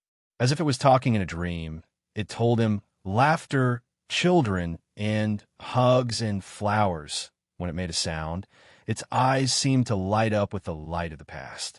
In the midsummer of the past, the bright sunshine seemed to be eternal. Colorful balloons floated in the blue sky, just like the bubbles of a fairy tale. Roller coasters, balls, floats, and merry-go-rounds. The children ran excitedly in the square, dancing and holding the hands of the smiling dolls. Laughter could be heard. Everything was as beautiful as a never-ending dream. But those distant dreams had long since passed away. Along with the joy, the paradise was no longer there. Thus, in the empty eyes, turbid tears slowly flowed down. Wansi, it murmured hoarsely, as if it was begging, looking at Huaisher. Everyone, once again, laughed together. In the silence, Huaisher did not speak. He closed his eyes and clenched his fists. After a long time, he nodded vigorously. I'll do it, Huaisher said. Definitely. At that moment, a gratified smile appeared on the kitten's face. It closed its eyes. The bell rang. In the midst of this high-pitched cry in the distance, Huaisher's secret instrument began to tremble violently and crack. But the connection to the distance was not broken. Just behind the kitten, the void suddenly became turbulent. It was as if a behemoth was hissing and doing its best to open up a gap. It did not hesitate to turn itself into a bridge and open the door. Behind the gate, the silent paradise lit up with the light of an illusion again. The merry-go-round sang and ran again. 7 colors appeared on the Ferris wheel, spinning like a sun wheel. Dim fireworks rose into the sky and bloomed brightly for an instant. The gate of the castle opened with a bang. Countless figures emerged from behind the door. When the sound of countless footsteps overlapped It turned into a roar that shook the whole world. Along the bridge that led to the other side, they moved forward, cheering and singing gentle carols. The parade of floats that belonged to the paradise began again. They went to their own battlefield. Remember your promise. Why sure? The kitten raised its head and conveyed the will of its creator to the sublimator in front of it. From now on, the paradise will be with you. Kitten, you can witness everything with your own eyes. Huaisher nodded and told it. Our contract will not end until we die. Chapter 1060. Present state, Dongsha. There was no sunlight under the gloomy sky. In the darkness, there was only the sound of thunder. Dazzling lightning was brewing in the pitch-black clouds. The heavy rain continued to fall from the sky, but the low sound of rain did not spread out. This was because there was an even more soul-shaking sound in front of them. The river. The surging river surged rapidly under the dam. The turbid yellow river water could not be seen at first glance. There was only darkness in the depths. Even the huge searchlights could not light it up. In this extremely bad situation, helicopters kept roaring past. On the road between the hills in the distance, an endless convoy was trudging through the mud. The weight of the large amount of soil and stone caused the wheels to sink deep into the mud. Accompanied by uniform shouts, the young people's faces were flushed red. They used all their strength to push the trucks forward bit by bit with difficulty. There were even more people running around inside and outside the makeshift camp. They patrolled up and down the dam that was dozens of kilometers long. At the very front, a young man with unkempt hair and a dirty face was sitting on top of a sandbag, holding a bowl of noodle soup in his hand. Slurp. The noodle soup and noodles that could not be considered delicious were mixed into a ball and stuffed into his stomach. There is no sign of the dignity of the Jinling Social Security Bureau's director. He also did not have his usual charm and bearing. He looked like a homeless man. However, even a homeless man looked much better than the others around him.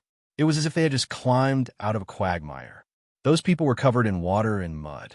They lay on the blanket on the ground. Some of them were still holding bowls in their hands. They had already begun to sleep and snoring. Unless the assembly signal sounded again, no matter how deafening the thunder was, it would not wake them up. Under this simple shelter, cold rain was still sent in by the cold wind from time to time, landing on their faces and heads. Is it raining heavily again? Chu Hongchun wiped his face and put the bowl in his arms. Occasionally, when he looked at the vast river in front of him, his eyes gradually turned cold. Under the illumination of the searchlights, the turbid, muddy water surged forward. In the wide river, impurities and sand were constantly surging. Those blurry shadows gathered together, as if forming a shadow that stretched for thousands of miles. It appeared and disappeared from time to time. However, at that moment, the shadow was blocked before the dam. No matter how hard he struggled, no matter how hard he tried, he was unable to break through the final line of defense. It's a big snake. Chu Hongchun smacked his lips and bit his chopsticks. He sighed vaguely. The dragon gate is right in front of you, but you can't cross it. You must be furious, right? Thunder exploded. It was like the angry roar of a giant beast. In the river, the blurry shadow spasmed again. Its formless body stirred up the current, causing the alarm to sound even more piercing. That was the so-called snake. No, it wouldn't be too much to call a dragon sin, right? For a farming nation like the Eastern Xia, since ancient times, the rivers and rivers were the embodiment of hope and life. It was precisely because there was an endless supply of water that more land could be irrigated, more plants could be cultivated, and more people could be raised. It was because of this that a totem like the dragon existed.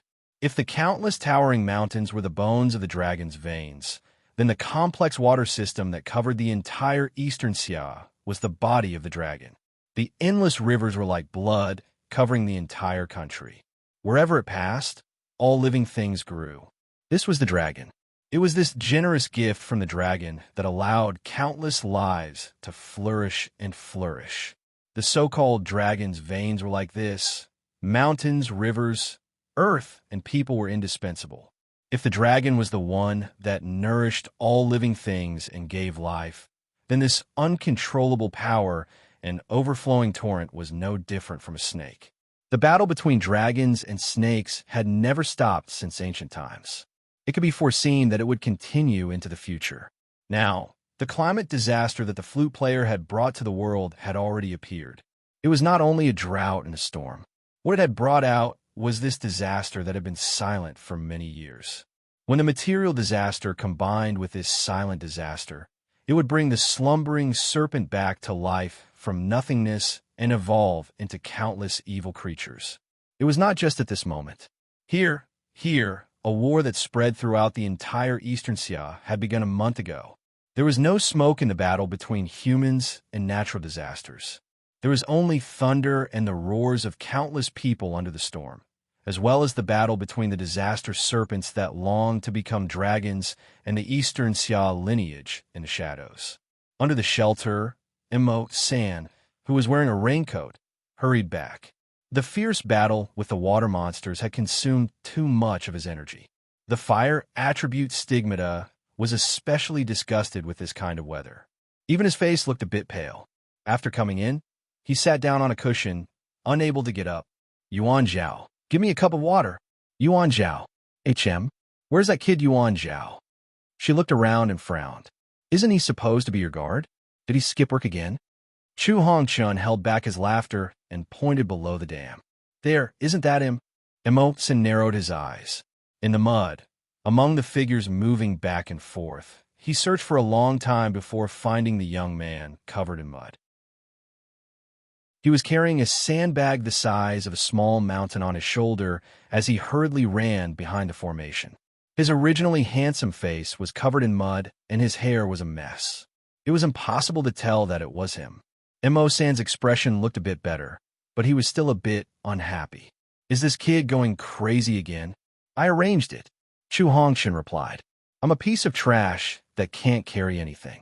I can only sit in the camp and slack. Why would I need a guard? I might as well go down and be useful. But that kid is much more reliable than before.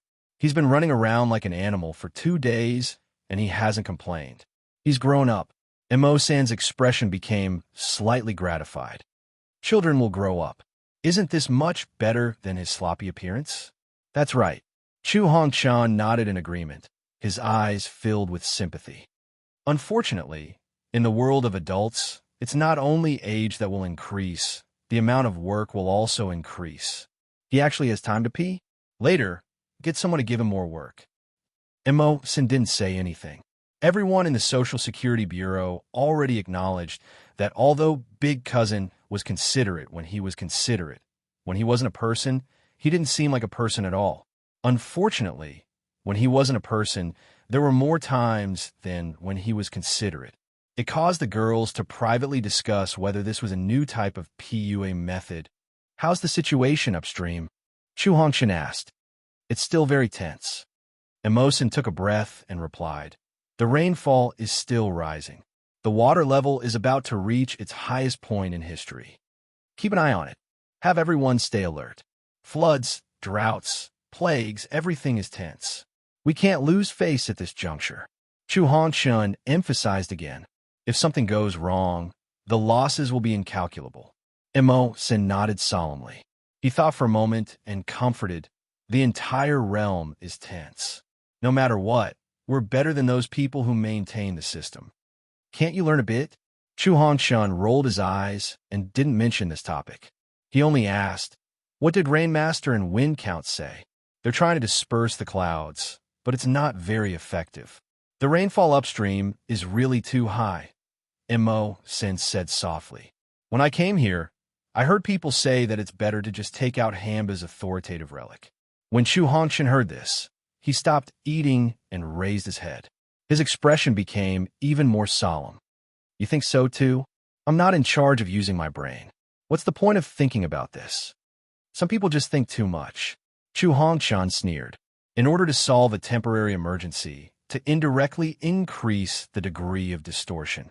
What's the difference between that and drinking poison to quench thirst? Authoritative relics weren't just terrifying in power.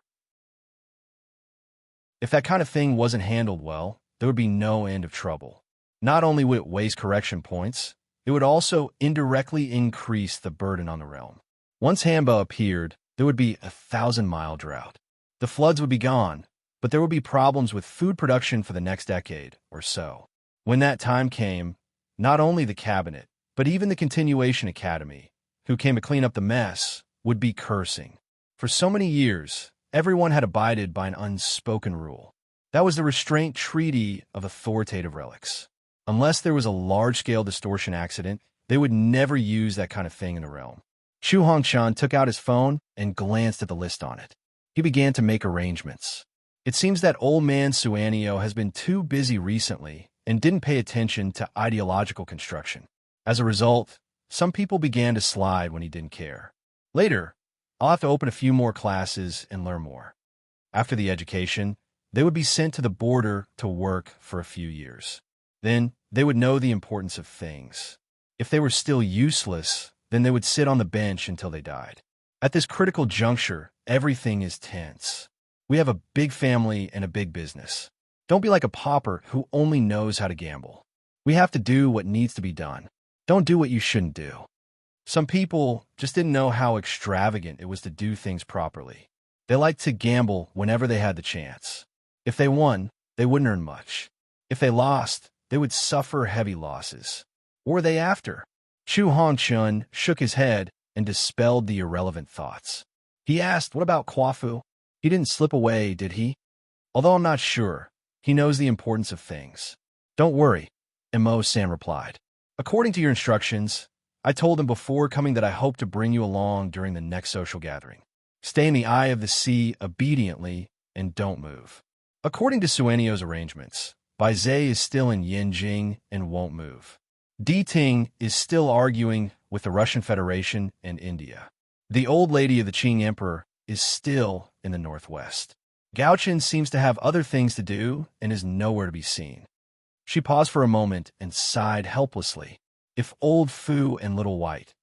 Before she finished speaking, she noticed Chu Hongchen's serious gaze and stopped talking. This kind of thing can't be solved by one more person or one less person. Dongxia, Rome, Egypt, America, everyone is having a hard time. It's unrealistic to expect one person or one method to solve so many problems. We can only take it slow and steady. Chu Hongchun lowered his head and stirred the dry dough in the porcelain jar. He stuffed it into his mouth and wiped the corner of his mouth. Let's endure. He looked at the rolling turbid current in front of him and the phantom of a huge snake that stretched for thousands of miles. He was expressionless. Let's see who can endure who. No one responded. There was only the raging river under the towering dam. In the distance, at the edge of another dam, beside the rolling turbid current, water splashed. A piece of old waterproof cloth was propped up. The firewood burned vigorously in the high stove, causing the fragrance under the pot lid to grow stronger. The rain is beating on the pear blossoms, and the mud has fallen to the ground. Send the little red lady to Jian Shixiang, and the Eastern Pavilion will hold a banquet to get over the shock. Beside the boiling soup pot, an old man sat on a chair and looked at the river. He smoked and hummed an old melody leisurely. After the lid was lifted, the sweet fragrance of the eel soup spread out. Not only did it make the passers-by within a radius of several hundred meters swallow their saliva, even the rolling torrent seemed to be surging with shadows that were moving closer and closer. It was difficult to hide the thirst. The old man scooped a spoonful for himself unhurriedly. He took a sip and frowned slightly. It's still a little bland. Forget it, I'll make do. Little monkeys, stop looking. Come and eat. He knocked on the side of the pot and waved at the young people who were quietly poking their heads out from under the canopy not far away. The young people hesitated for a moment and looked at the class monitor behind them. The class monitor squatted by the side and smoked. He glared at them angrily. Why are you looking at me? Look at the discipline. Do you still have any discipline? There are also pancakes, the old man added. Huh? The class monitor's expression twitched, and his stomach began to growl. He had not eaten yet. I'm a handyman in the cooking class. The old man finally said with a smile, not part of the crowd. Give me a bowl.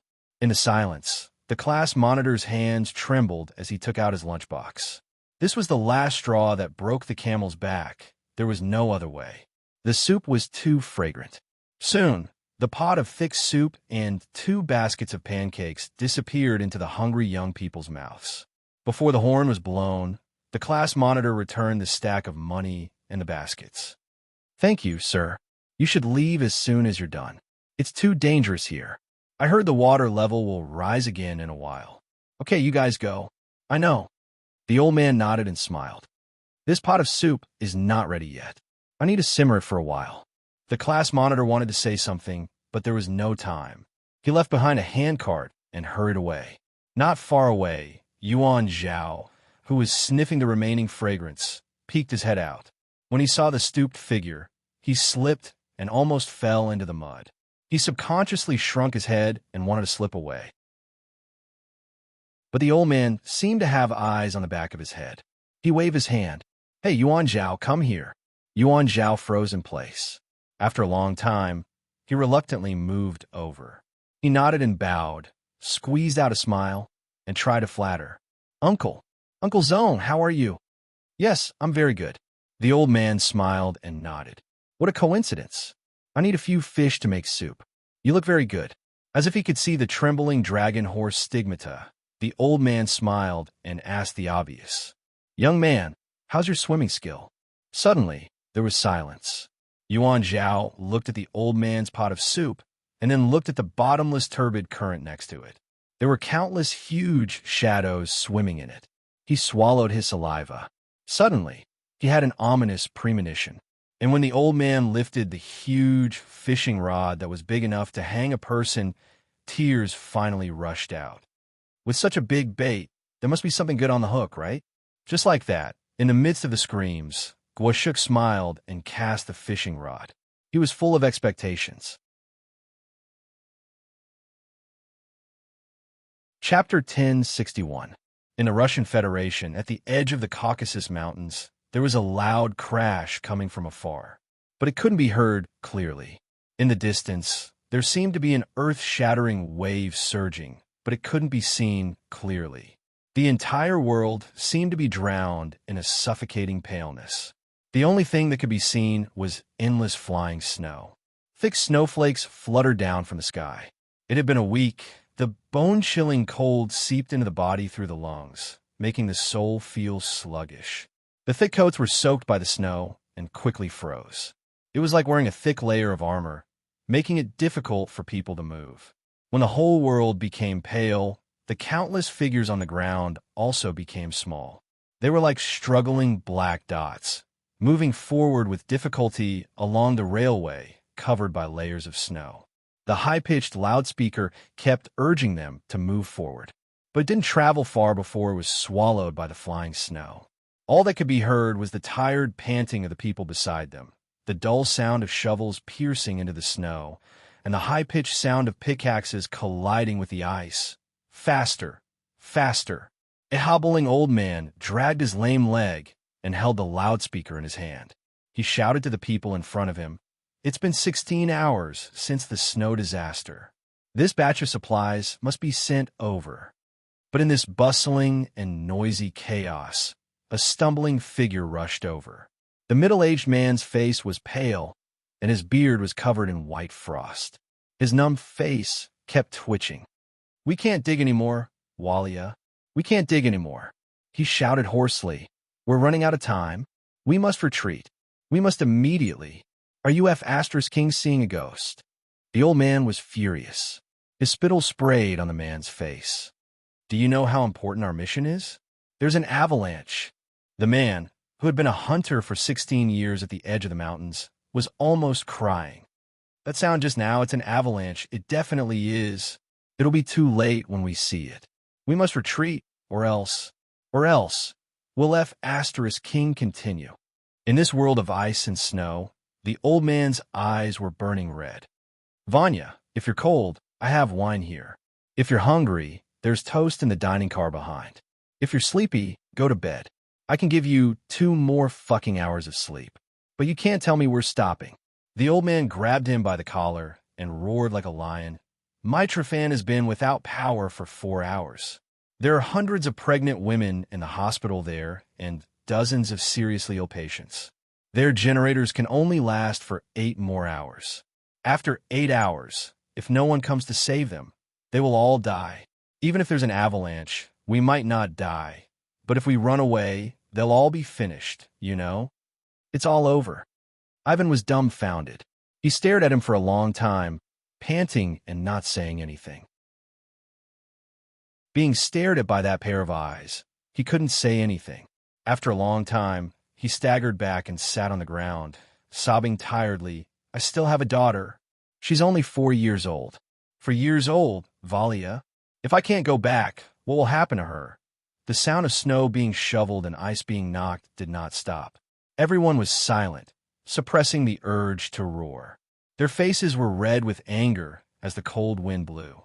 It was as if they wanted to tear the world apart. But in his sorrowful cries, there was a warm smell of incense. Poor child, he's just scared. The skinny priest in black stood in front of him, lowering his head and looking at him. In the priest's hand, the incense ball burned silently, spreading warmth in the cold world. Don't be afraid. The priest's face twitched, as if he was trying hard to squeeze out a kind expression. But in contrast with his excessively thin face, it looked even weirder. You will go back. He dipped his finger in some holy oil and gently smeared it on Ivan's forehead, assuring him, I just came back from there, Ivan. There's no avalanche. You just misheard. Misheard? Ivan was dumbfounded. Yes, the engineering team in front is blowing up some collapsed rocks, the priest said in a hoarse voice. You will see your child, Ivan. Your child will lie in front of the window next to the fireplace, waiting for you to come back. When the time comes, you have to tell her everything you did, like a hero. He thought for a moment and said with certainty, Everyone will go back, I promise you. Ivan was stunned for a long time. He couldn't help but shed tears in front of that face that couldn't be called benevolent. Please continue with your work, everyone. The priest, who had appeared out of nowhere, bowed his head and said, The Holy Spirit will definitely protect you. Just like that, holding the incense ball in his hand, the skinny priest chanted scriptures in a low voice, calmly blessing everyone. Once again, he walked into the snowstorm. In the distance, and even further, the sacred flag was faintly visible in the snow, and the chant spread. Even more priests were trekking across the wasteland, as if they were on a pilgrimage. They formed long queues that were separated from each other. Above the mountains, the rolling bleak white froze in the air, and the rumbling stopped. Those lonely figures were like nails wedged into the ground, fixing the collapsing avalanche in place, unable to move an inch forward. After a long time, everything returned to silence. The priest turned back and took a last look at the specks of light that were struggling to move forward after the snow filled the sky. He bowed his head and gave his last blessing. In front of him, the priest who was waiting reminded him, Isai, let's go. Yes. Isai turned back. I'm coming. Just like that, they turned and moved forward again, disappearing at the end of the snowstorm. The storm continued. The mission also continued. Above the dry Nile River in Egypt, the smell of mud and decay floated. Outside the oasis, thousands of miles of sand danced. The brutal sunlight shrouded the sky and sprinkled down, torturing everything in the thirst. Countless stray water vapor was swept away by the dry wind, flying into the distance. It had been 2 weeks in a row, but there was no rain. Outside the city, amidst the sandstorm, countless pyramids were silent in the shadows. In the deepest darkness, amidst the erosion of endless disasters, the pharaoh slowly opened his mouth and let out a soft sound. It was like a long sigh. It was also like a soft moan that came from the gap between countless nightmares. The hand holding the scepter was as thin as firewood, but it never let go. It was as if he was holding the reins of the country. He used so much strength. Blood that was as thick as asphalt flowed down from his hand, along the scepter, and flowed into the trajectory of the secret instrument. Thus, the layer of rainbow light that enveloped the entire territory appeared again. Like a thin fetal membrane protecting a baby, it enveloped the entire territory and border, sending down strands of sweet rain. Once again, the sandstorm within thousands of miles was smoothed out. And thousands of miles away, in India, countless pitch-black tides were like an iron curtain. Under the push of the out-of-control ocean currents, they rose and fell one after another, roaring towards the land that was silent in the long night. However, at the edge of the land, something was slowly rising. The hazy and blurry outline was projected in the night, but the sense of existence was so strong. It was as if only that mark was the core of the entire world, the meaning of all life and existence, and the destination of all things destruction. Countless pitch-black tsunamis surged and roared. When they collided with each other, an earth-shattering roar erupted.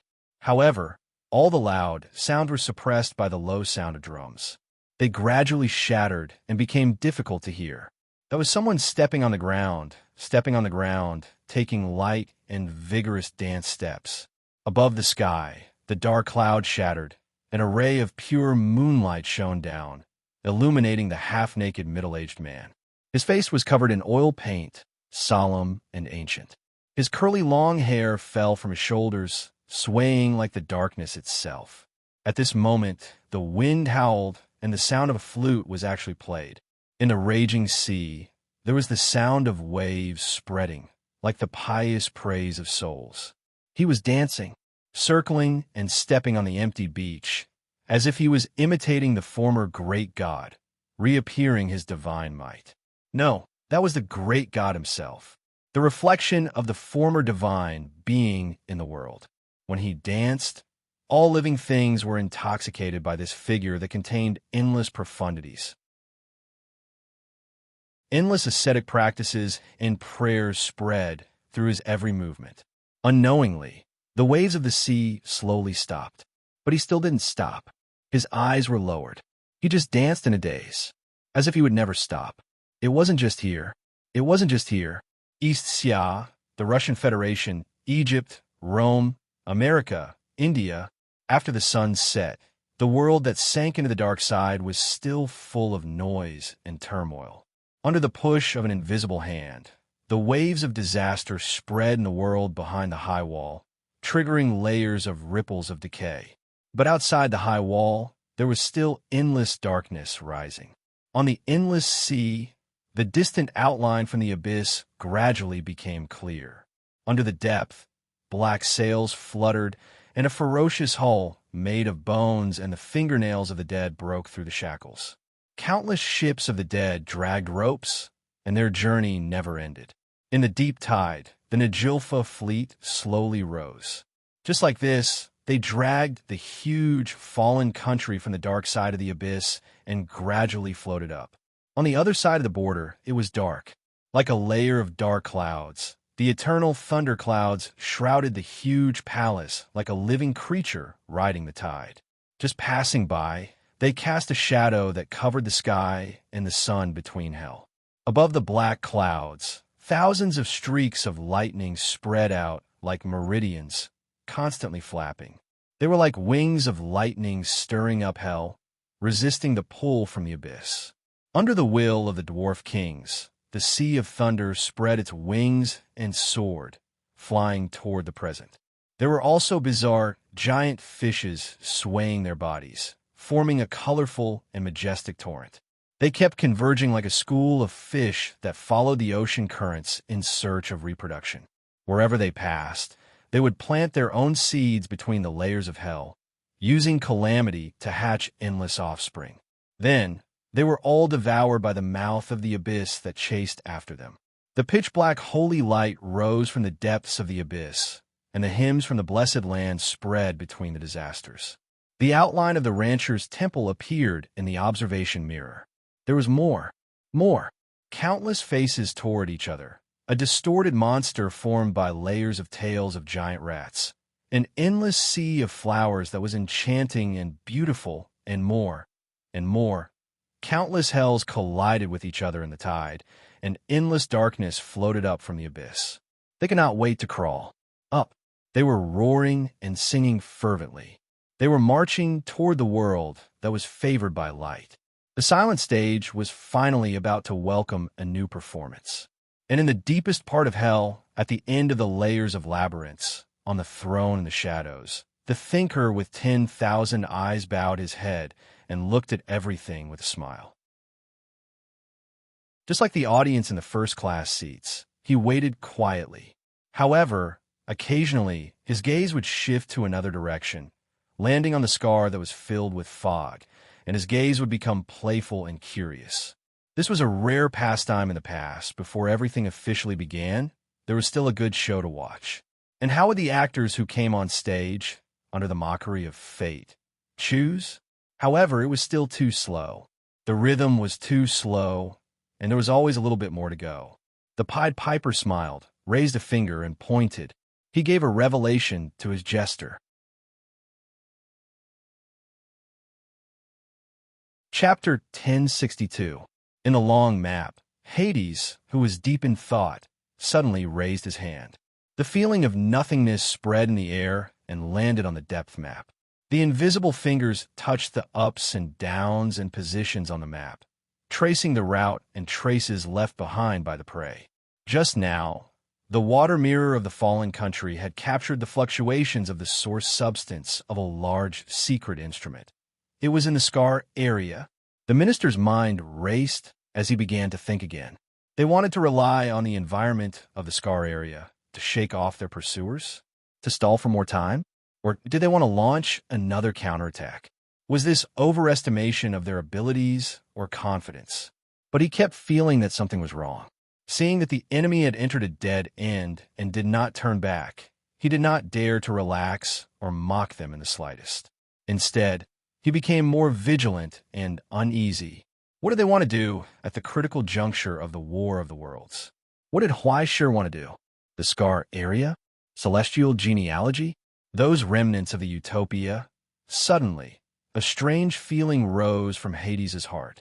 Faint ripples spread in his thoughts, bringing about an indescribable understanding.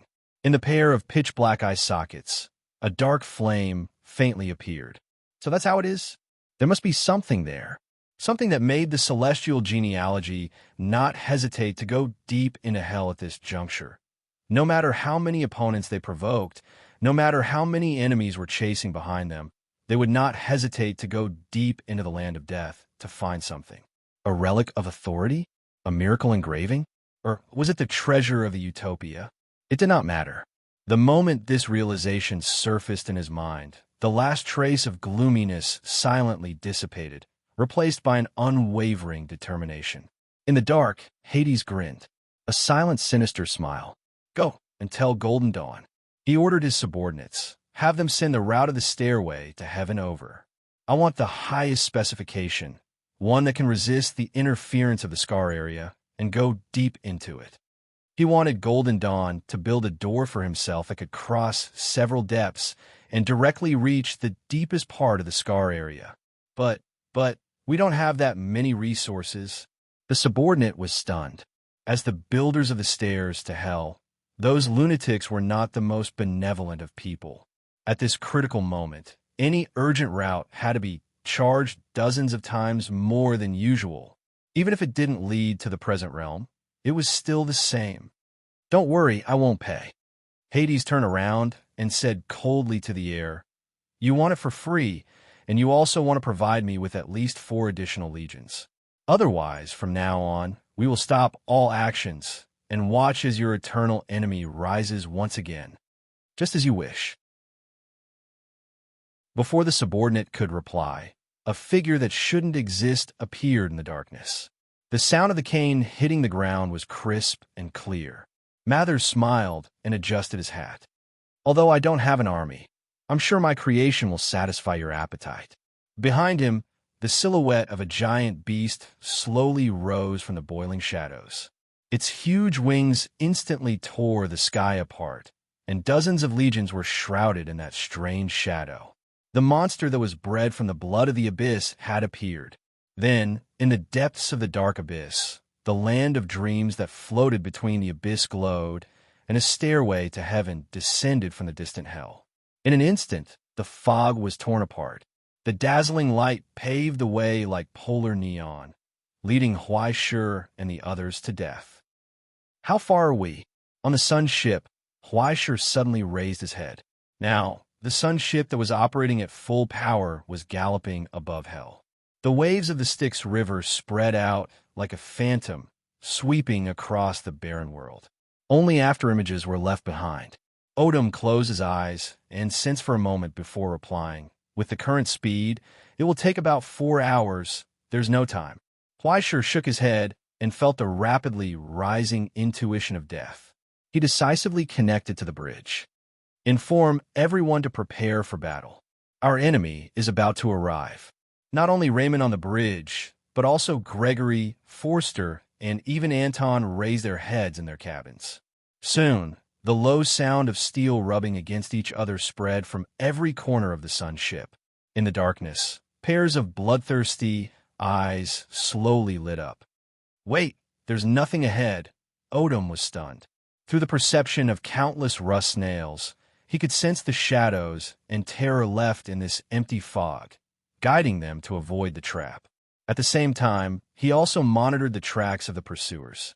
Among them, even the closest was still a long distance away, but then the eyes at all depths caught a glimpse of the rainbow light that was flying towards them. "Stairway to heaven." He was silent for a moment, and his tone became complicated. They really put in a lot of effort. At this moment, the depth of the disturbance in the scar area no longer changed rapidly. Under the shroud of the rainbow light, the originally ambiguous and blurry chaotic zones quickly fell into calmness. The secret instrument of the same origin as the Rainbow Bridge operated in the abyss, stirring up a massive amount of disasters, tearing apart the eternally dim sky above their heads, and colorful auroras spread out. Immediately after, countless figures descended from the sky. It was like a rainstorm. Under the guidance of the stairway to heaven, the legions and enemies wandering in the fog were constantly projected in front of them. They were even enveloped in it, tearing apart the waves of the Nether River and entangling the sun ship, causing their progress to gradually become sluggish. "Speed up." On the bridge, Huaishur saw the dark shadows on the screen, but he couldn't see any high-threat targets at all. They were all cannon fodder. "All departments, get ready, but don't rush to make a move," Huaishur said. "They want to consume our time and energy." It was like a hunter chasing his prey, continuously releasing hounds, forcing the enemy to flee in a panic, while he crawled into a blind spot. Then, he would slowly raise his gun barrel, kill all the opponents, and capture Huaishur alive. On the ground, among the countless enemies, a group of mousemen excitedly raised the bone weapons in their hands while drooling. Their eyes were already bloodshot under the effect of stimulants. But before they could excitedly rush to their opponents, they saw a towering silhouette tearing apart the thin fog. The huge armored warship pushed forward with a loud bang. The terrifying mass ravaged and destroyed everything in front of it. The blood-stained gully quickly spread forward. The excited shouts were instantly replaced by shouts of horror. Under the cover of the dark shadow, there was no way to escape. The sun ship sped through it, as if it was entering an uninhabited land. But at this moment, everyone's heart gradually sank. The darkness formed by countless enemies seemed to have no end at all. It was like a real ocean. No matter how the sun ship kept flashing and advancing, it still couldn't escape its range. "Is there a way to dive deep?" Huaishur asked. "Yes, but I'm afraid the other side can't wait for us to do so." Raymond gritted his teeth, and the expression of the giant knight gradually turned ferocious. Faint electric sparks burst out from the gaps of his teeth, along with the friction of his teeth. What the Styx needed to unfold was a relatively stable depth condition. Once it was slightly disturbed by the heaven ladder during this process, the entire sun ship would be torn apart by the huge change in depth. Self-disintegration. Even if it was a large support vehicle, it still had its limits. Its body was too large, and it couldn't produce a strong depth field like Anubis of the same level, allowing it to warp freely within 6 depths at any time. Hell finally revealed its most ferocious side to them. Endless cheap monsters were rapidly catalyzed and bred by the disaster. Under the control of the Heaven Ladder, they were thrown to the battlefield. Gradually, the smooth road turned into a quagmire, and the cold, murderous intent was hidden among the endless opponents. The radar suddenly set off an ear-piercing sound. High-energy reaction. The red dragon roared. In the distance, among the countless rat men, mutants that were dozens of meters tall and covered in sutures suddenly appeared. They were also from the large group of rat men from hell, but at this moment, they had an aura that was completely different from their compatriots. Not only were their huge bodies swollen to the point of being stupefied, but also the thick water that constantly seeped out of their limbs and the mutated organs that were completely unrelated to rat men. That was the Black Death Army, a freak bred from hundreds of millions of rat men, a huge monster created after countless surgeries and sutures. At this moment, under the pull of the sutured giant rats, countless ropes snapped straight, and roars rose and fell one after another. The other end of the rope sank into the ground as if it was tied to something huge, causing the soil on the ground to rapidly churn. In the end, a giant white bone cannon that was several meters tall was pulled out of the mud out of thin air. A huge amount of blood rolled over from the surroundings and poured into the cannon, turning into a huge rotten crystal that flew out of the giant white bone cannon. Accompanied by a loud rumble, the origin substance displacement shield around Sun's ship faintly appeared.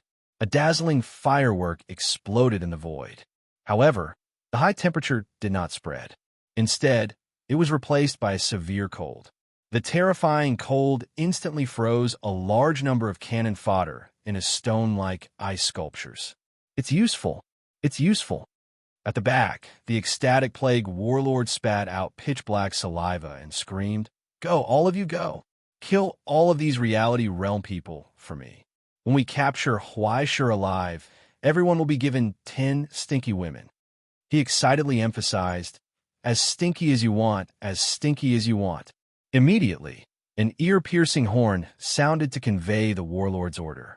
A large amount of rotten tail grass was poured into the cannon fodder's mouth, and even more inferior weapons were stuffed into their hands, pushing them in front of Sun's ship. Then, even more sutured giant rats screamed and excitedly pulled the ropes in their hands. The blessing from the ruler, the Rat King, had descended. All treasures are buried in the ground. Gold was like this, silver was like this, bones were like this, death was like this. Under the nourishment of the rat men's blood, all the spoils on the battlefield were offerings to the Rat King. At this moment, there was already a tunnel leading to the rat man demon realm in the depths of the earth. Not only were there giant bone cannons and crudely made swords, but when countless ropes were pulled, a large amount of soil was quickly stirred up and huge towers were pulled out of thin air. The huge siege towers that were pieced together from rotten wood and rusted steel burned with raging flames. Their huge bodies that were dozens of meters tall were not inferior to Sun's ship's height. Even if they were constantly peeling off parts under the blood-colored water, even more siege towers were pulled out from the ground like crops. Dozens, hundreds, thousands, like submerged reefs that gradually rose from the deep sea, they began to surround Sun's ship. At that moment, on the bridge, Huaishur expressionlessly raised his finger and knocked on the armrest. Suddenly, the illusion of a huge door slowly rose from the void. The door to the end opened here.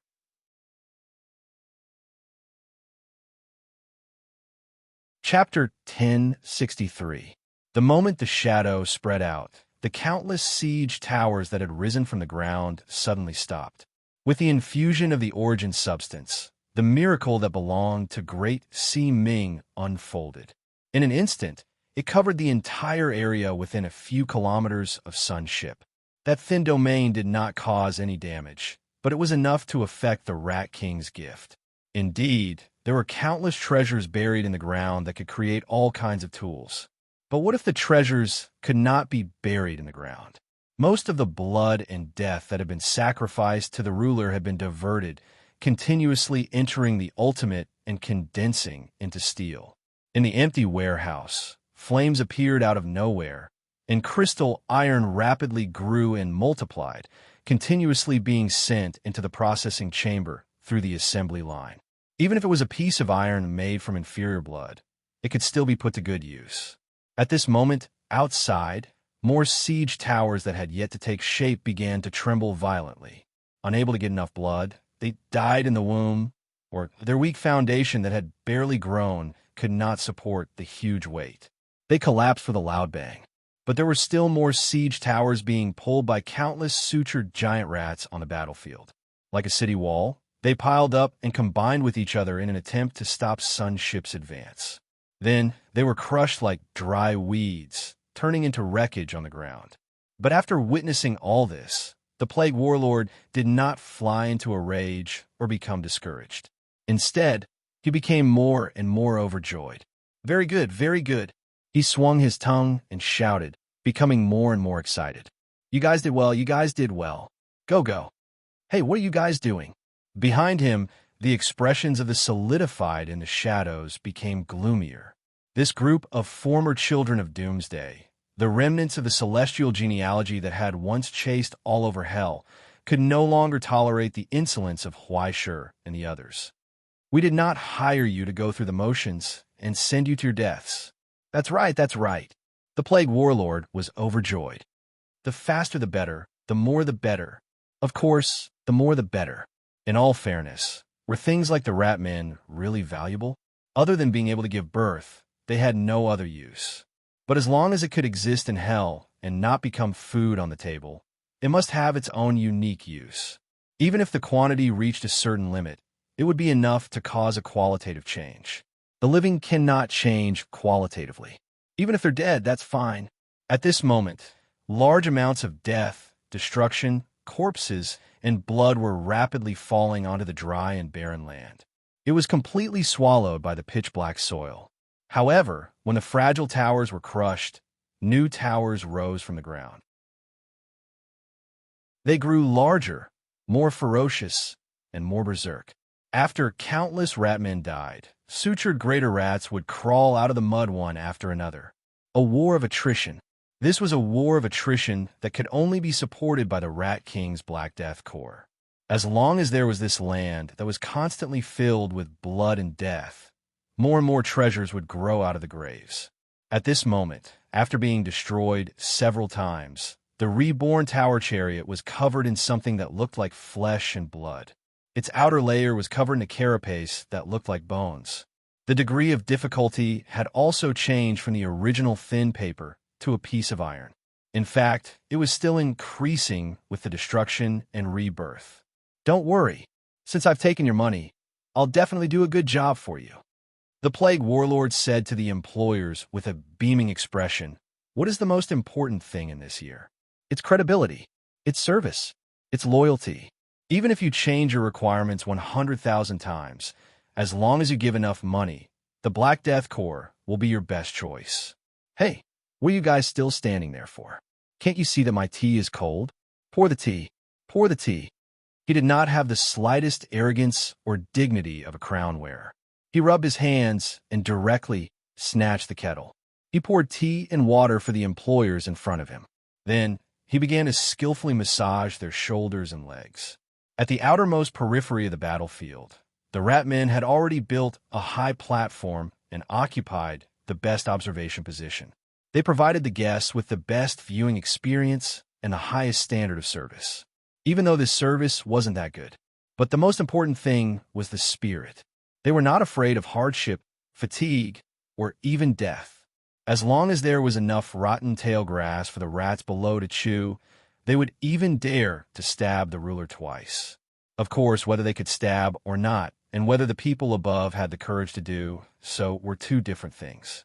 But didn't the Black Death Corps rely on their fearless tyranny and their inexhaustible numbers to move unhindered in hell? At this moment, no matter how picky the boss was, when he saw the scene of countless rat men risking their lives to fight, he could not help but praise and give a thumbs up. The originally gloomy expressions of the solidifiers of the children of Doomsday eased a little, and they could not help but nod slightly. Continue. As long as you can capture Huaishur, I will give you twice the money. The leader of the solidifiers threw a money bag over. Whether you can earn it or not depends on your ability. The plague warlord fell to the ground and caught the money bag. When he saw the colorful disaster crystals inside, he became more and more excited. He turned back and shouted, "What are you waiting for? You bunch of trash, fire your cannons. Open fire. Let the uncles hear it." The sound of the bugle horn rose and fell one after another. More and more white bone cannons poked their heads out of the soil and spewed fire at the sun's ship. Huge bone bullets mixed with flesh and blood soared in the sky, and some even grew bare wings to spy on the left and right. They did not even need to aim. A large number of bone bullets continuously hit the Origin shield. Even if they were repelled, they would spread their wings in return.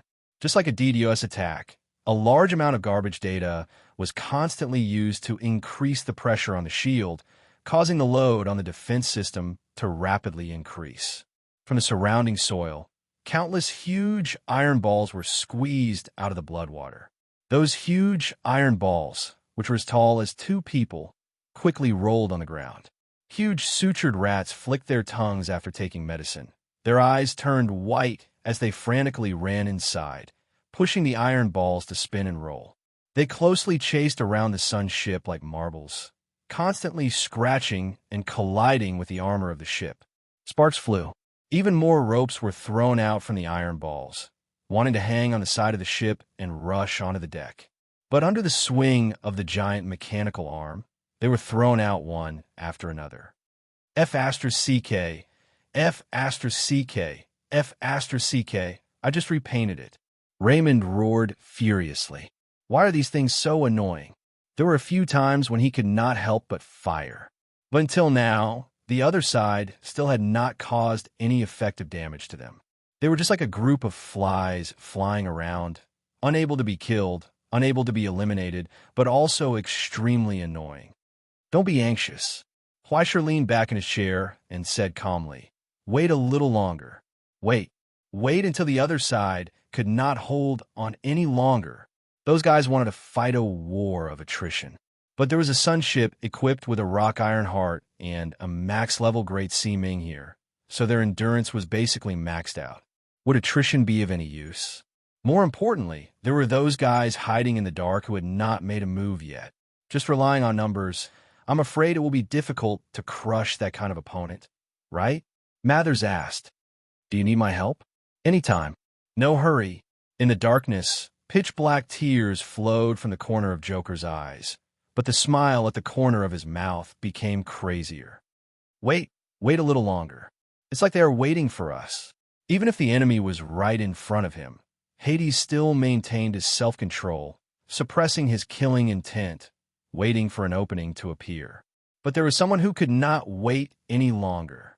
At this moment, above the sky of the battlefield, a crack finally appeared. Holy light shone from it, as if the path to the kingdom of God had opened. Countless black shadows flew out from it. The hunting angels with wings on their backs sang praises, gathering into a huge ring and spreading out from it. Countless blurry concentric circles vaguely covered the entire battlefield. They turned everything into a sacrifice for the great ruler and God. The solemn sacrifice was about to begin. A towering figure slowly descended from the crack behind the sky. The 16 wings of light on his back flapped, and the glorious crown on his head burst out with light. His 4 arms held a spear, a one-handed sword, and a large shield respectively. His entire body was covered in heavy and solemn armor. On the golden helmet was a face of mercy, weeping blood. Mercy for the people of the world, endless suffering. Under the command of the ruler of paradise, the archangel of mercy, a great existence called the ruler had descended, overlooking everything in the mortal world. Soon, the spear was raised. It pointed to where the enemy was. Suddenly, the hunting angels in the sky sang praises loudly. Countless winged angels raised their hands, clenched the illusory holy light, and threw it down. In an instant, a storm of light spears covered the battlefield. Countless sharp blades stabbed into the shield, causing countless cracks to appear. An ear-piercing alarm sounded. Then, in the detection of the radar, dozens, hundreds, and thousands of high-threat targets appeared at the end of the horizon. Wisps of strange gray fog appeared from nothingness. Skinny armored knights that were 2 to 3 meters tall walked toward the battlefield. Wisps of gray fog coiled around their bodies, as if they were solid. The fog constantly changed, as if it was alive. Sometimes it was like a vicious giant snake, and sometimes it turned into the vague outline of a warhorse. It was the crystallization of endless pain, despair, and excitement. It was an origin-form beast raised by the cult of corruption, a fog that absorbed souls and ate origin form. The interior of the heavy armor was completely empty. Only countless chaotic and painful origin substances surged about, forming a frenzied soul that was eternally tormented and berserk. At this moment, the Torment Knights from the cult of corruption rode on the fog and stepped onto the battlefield. It was as if they couldn't see the Ratmen army in front of them and didn't care about the attacks of the hunting angels above them. The Torment Knights advanced step by step, moving very quickly. The fog was like wings, allowing them to fly across the battlefield. The Black Death army in front of them was torn apart in an instant. Countless origin form was quickly sucked away and turned into a part of the crazy souls. The holy light spears that fell from the sky couldn't kill them. Instead, as the armor shattered, the tortured souls went crazy again. Scarlet tentacles extended from the cracks in the armor and constantly gnawed on the souls around them to make up for their own integrity. Unlike the group of cheap cannon fodder that couldn't be killed, this was the real army of hell. Okay. At that moment, Huaisher turned around and said to Anton, "Now, we can send out our gift." In the thick protective suit, the old professor revealed the unique, expectant smile of the people of the Russian Federation. He raised his hand and smashed the big red button in front of him. There was a crisp sound, followed by the high-pitched sound of steel rubbing against each other. The deck of the Sun's ship quickly flipped over and shrunk, revealing the launch track that led directly to the warehouse below, as well as countless budding flowers on the track. There was no need for GPS navigation, nor was there a need for radar locking. Relying on the most traditional mechanics and aerodynamics, this crystallization of war from the present world was once again created. The next moment, the thing that was once called the V-1 missile dragged a long-tail flame and ejected from the track. It spread out its folded wings and flew into the cloudy sky. Then it swooped down. It was difficult to estimate the number at that moment. Was it hundreds, thousands, or tens of thousands? Even Anton himself didn't know how many leftover materials that Huaisher used up were sent to the assembly line and finally processed into one-off products after he set the law of automatic production. The only thing he knew was the report from the androids. A lot. So much that after filling up 2 warehouses, it filled at least the corridor and all the kobold rooms. Now, in the warehouse, countless kobold were so moved that they were about to cry. They ran around to tell each other that they finally didn't have to sleep on bombs anymore. Their work efficiency was more than 10 times higher, and these deadly weapons were pushed onto the launch track at a speed that they had never experienced before in their lives. Launch, and launch again. It wasn't until the sky was covered with dense black dots that 1/3 of the warehouse was finally cleared. Now destruction was falling from the sky. Woola! Behind the mask, Anton whispered softly. Along with his words, countless terrifying blazing lights rose from the ground. It was as if they were in a dark and dense forest for an instant. It made them involuntarily feel the vastness of the world and their own insignificance. However, the forest here was not dark. Instead, it was bright.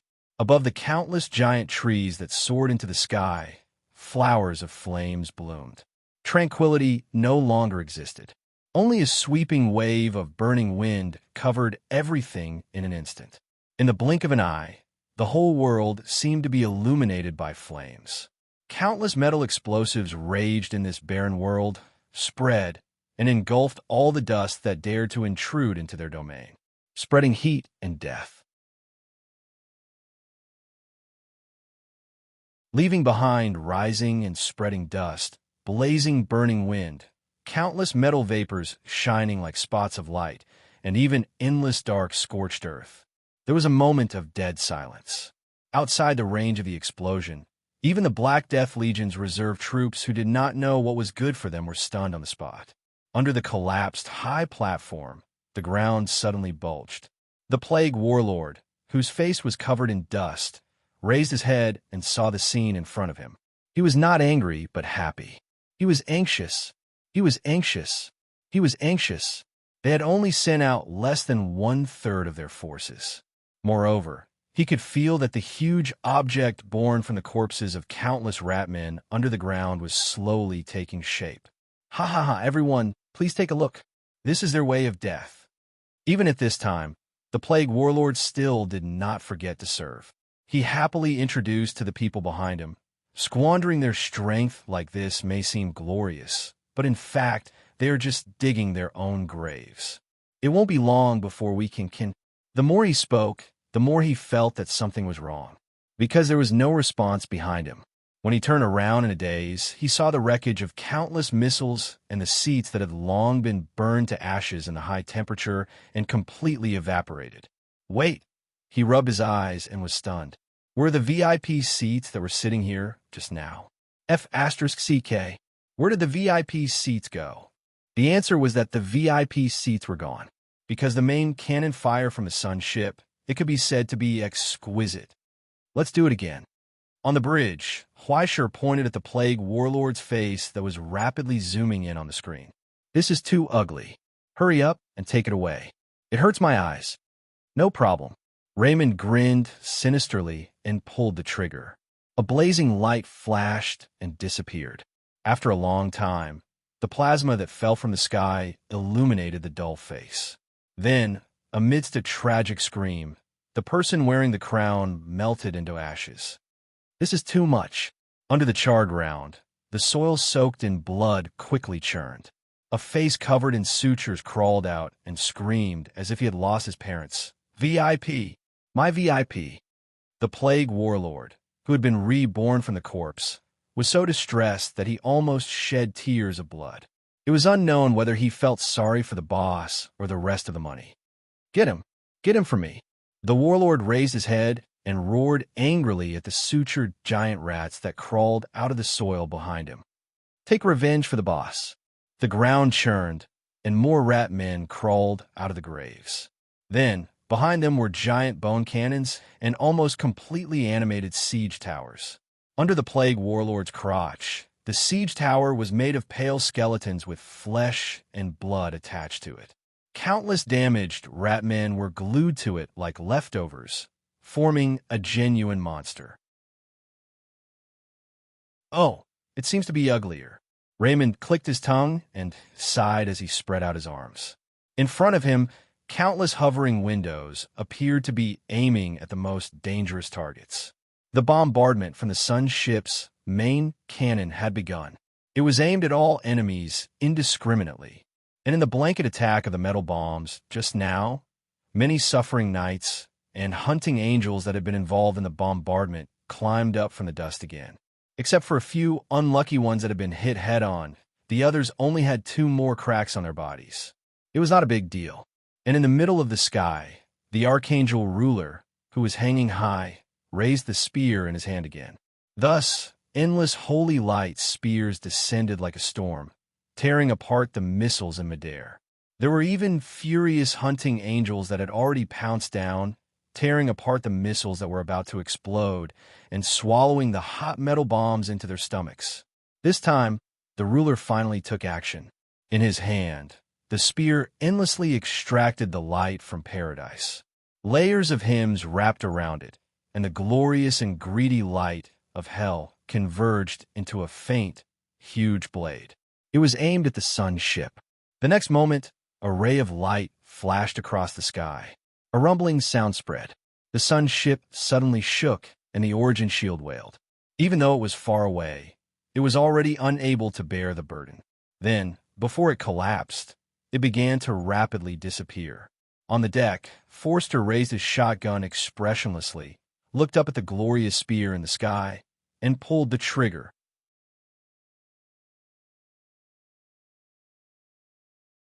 Chapter 1064. 2 seconds ago, after the emergency deactivation of the origin shield, the chief engineer knelt down on one knee on the deck. With the muzzle raised, the blessing of the 12 titans descended.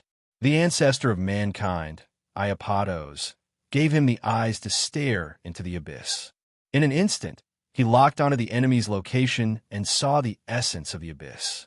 Then, the goddess of memory and the past, Monomosu, revealed the past to him, causing the world in front of him to fall apart into countless fragments of time. In the observation of that pair of eyes, countless extended lenses unfolded, and the amount of information that was enough to completely burn the brain exploded every moment. Finally, the goddess of radiant light, Fubai, gave a precious revelation. It was the eternal truth of the world. No matter what happened, no matter who, no matter where, all things would eventually return to death. Thus, all history and the past disappeared, and all that was left was a certain future. In the darkness, Forster had gradually glimpsed the end of time from the future, the death of the ruler. But before that, an endless terrifying shadow appeared behind the ruler, sprinkling a frenzied radiance. Rancher, that overly large silhouette had long covered the ruler's existence.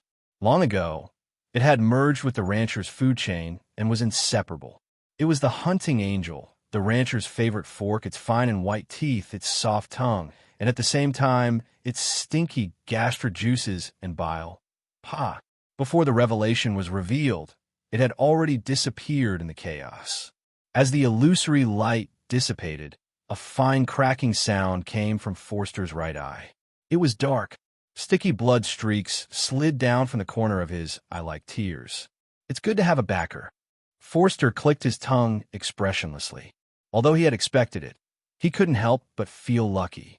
Now that he had suffered a loss, there was nothing to say. He didn't rashly carve the other party's name. He directly pulled the trigger at the ruler in the sky. In the blink of an eye, a streak of metallic light flew out from the muzzle of the spear. It rose straight into the sky and collided with the spear of holy light descending from the sky.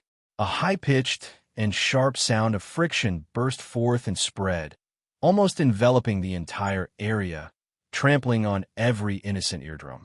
After that, everyone saw that the huge spear that was falling from the sky was actually pierced through by a thin line of bullet marks.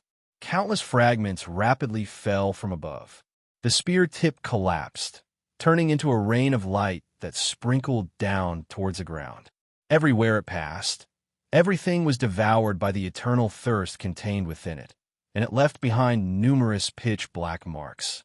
However, the bullet was still rising upward. He looked at the face of the ruler. Ridiculous. The archangel didn't even look down.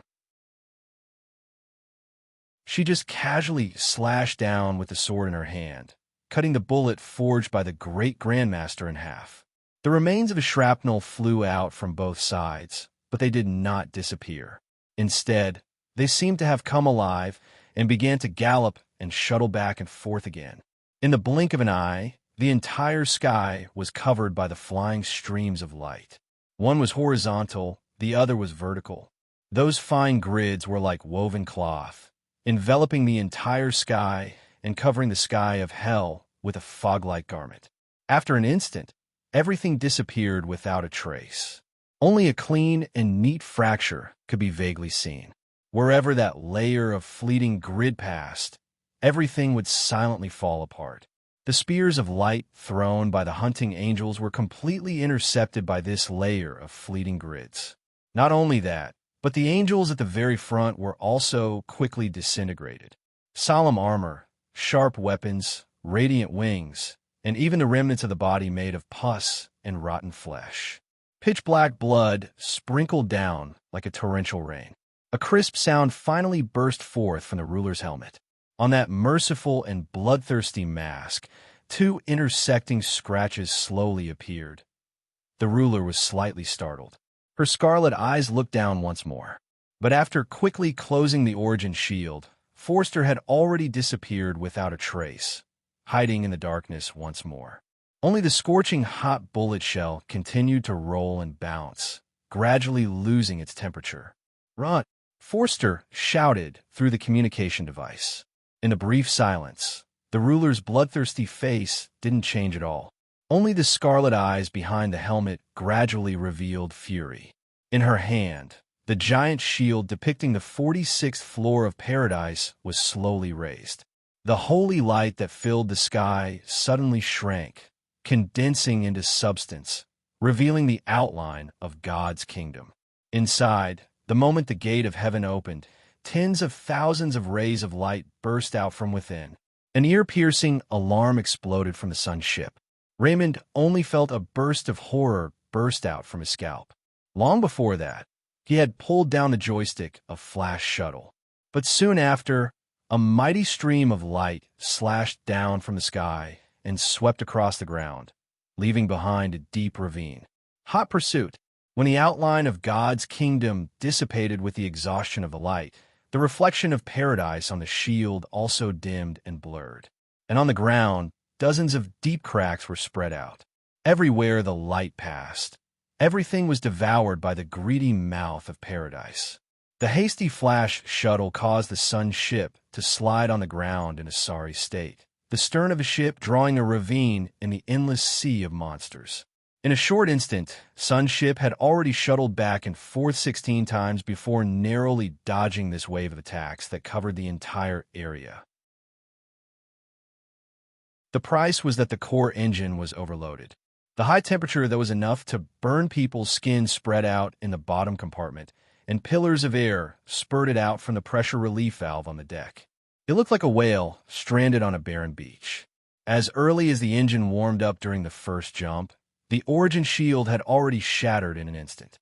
Waves of green smoke rose from the stern of the ship, and the armor that covered it had already disappeared without a trace. Raymond's expression twitched.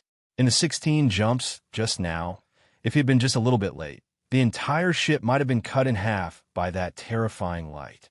But without waiting for him to catch his breath, the Red Dragon let out an ear-piercing voice. "Impact warning." The sun's ship suddenly shook, and a huge, animated siege tower crawled out from the churning soil. The ugly face of the Plague Warlord appeared at the top of the siege tower, grinning sinisterly. "Aha, over here." The siege tower that had been animated into a giant monster still had flames and charcoal from the metal fuel that was constantly peeling off. But at this moment, when it opened its arms, it clung tightly to the bow of the sun's ship, just like a ticket evader clinging to the front of a train. Through the window, it revealed a complacent and excited expression to the pilot. "Caught you guys." The reply was the main cannon of the sun's ship. It instantly rotated 180 degrees, and like a heavy iron rod, it smashed into its face. "Let go of his grandpa," Raymond roared, and a huge mechanical arm stretched out from the cabin cover at the front of the ship, smashing into the belly of the animated siege tower like a fist. It tore open its carapace and pulled out the flesh and blood transmission structure inside. Rotten organs and blood flowed everywhere. And at the stern of the sun's ship, 16 nozzles instantly lit up. Engine number 2, number 3, number 4, and number 5 operated at full power, and the injection began. Amidst a loud boom, the sun's ship forcefully pushed forward against the siege tower that the warlord had fused with, brazenly breaking through the encirclement of the other 2 siege towers. Then, the cannon barrel aimed at the warlord's face lit up with lightning. Fire! It was as easy as smashing a broken watermelon. But immediately after, there was an earth-shattering collision sound. Everyone's vision turned black, and the brazenly speeding sun's ship seemed to have collided with a heavy mountain. It came to an abrupt stop, and terrifying tremors spread throughout the ship. Everyone involuntarily soared into the sky. In the hold, countless kobolds screamed in horror as they pounced at the missiles that had left their fixed frames, hugging them tightly, not daring to let go. At the bow of the ship, the animated siege tower that had been pushed forward had instantly been smashed into a pile of mud. But there was clearly nothing in front of them. There was only empty air. Even the radar didn't detect any traces of anything. It was as if the air had suddenly turned into heavy steel, blocking their path. Immediately after, the enemy hidden in the void seemed to be grinning sinisterly as it stretched out its huge arm and smashed down. The sun ship that landed on the ground let out a wail. A turret on the deck was instantly smashed to pieces. Immediately after, with a huge sweep, the remaining machine guns and even the external radar were wiped out. An invisible force entangled the sun ship, forcefully pulling it up from the ground and suspending it in the air. The red dragon hissed and struggled. Its mechanical arm swept across, and sparks burst out in the air as if it had hit an enemy. Only now, when both sides were close, did a terrifying signal reaction appear from the radar's detection. The moment it appeared, it soared endlessly. It was almost at the level of a ruler. What the hell is that? Raymond widened his eyes. Only then did they see a silhouette slowly appear in the air in front of them. It was a fortress made of steel. Countless chimneys pointed to the sky and shot out pitch-black smoke.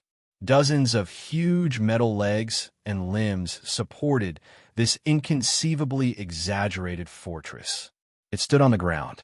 Deformed steel hands stretched out from the huge gate of the castle and hugged Sunship in their arms. On the walls of the fortress that were covered in rust, a blurry and abstract face slowly protruded, and the symbol of a newcomer appeared on its forehead. Above the totem logo of the Hell Workshop Master, there was a huge sequence of numbers. Number 77. The 77th Workshop Master had descended into this hell. No, even before the war began, it had been lurking in this eternal fog, waiting for the right moment. It was waiting for its prey to come to its door. It's time to pay back the interest, pretty boy of celestial genealogy. At the core of the machinery factory, surrounded by countless levers and buttons, the bloated workshop master, who was sitting upright on the operator's seat, gritted his teeth. His 3 eyes were filled with viciousness and anger.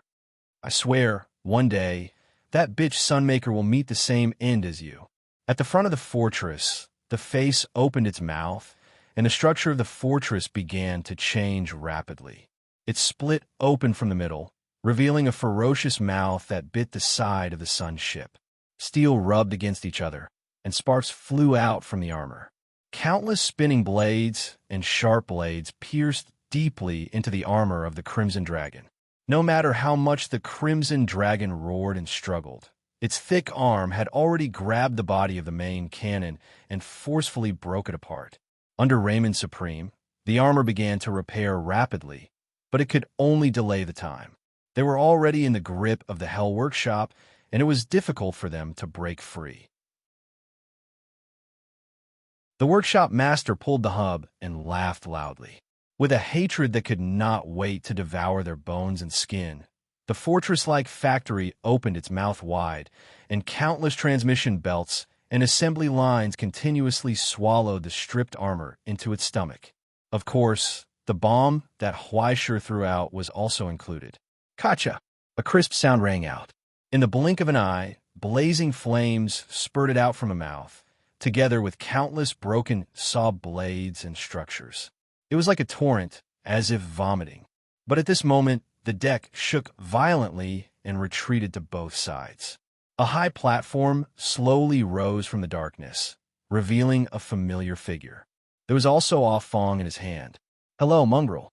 Huaisher waved her right hand to show off her forging furnace and asked curiously, "What's the matter? Do you still remember this?" At that moment, as if countless painful memories were evoked, a furious roar rang out from the steel workshop's loudspeaker. Then, it turned into an out-and-out painful wail. Because with a flash, Ah Fong, which was infused with all the origin substance in Huaisher's hand and turned everything into mass, had already smashed into the face in front of the castle. The terrifying quality of the stone essence hall was entrusted to the whip of the long truncheon. In an instant, a huge crack was torn open from top to bottom, causing the originally ugly and swollen face to become even more sinister as it spasmed and twitched. After the crack, smelly oil and fuel spilled out like blood. "That's why, don't be happy too early." Huaisha gave us serious advice. You have to understand, what the Sunmaker can do, I can do too. And sometimes, he bent down slightly, as if preparing to sprint, and smiled. I will do better than her. That you're tuning in to the Warrior Lore YouTube channel. Don't forget to subscribe and join us on this journey to catch the most captivating stories.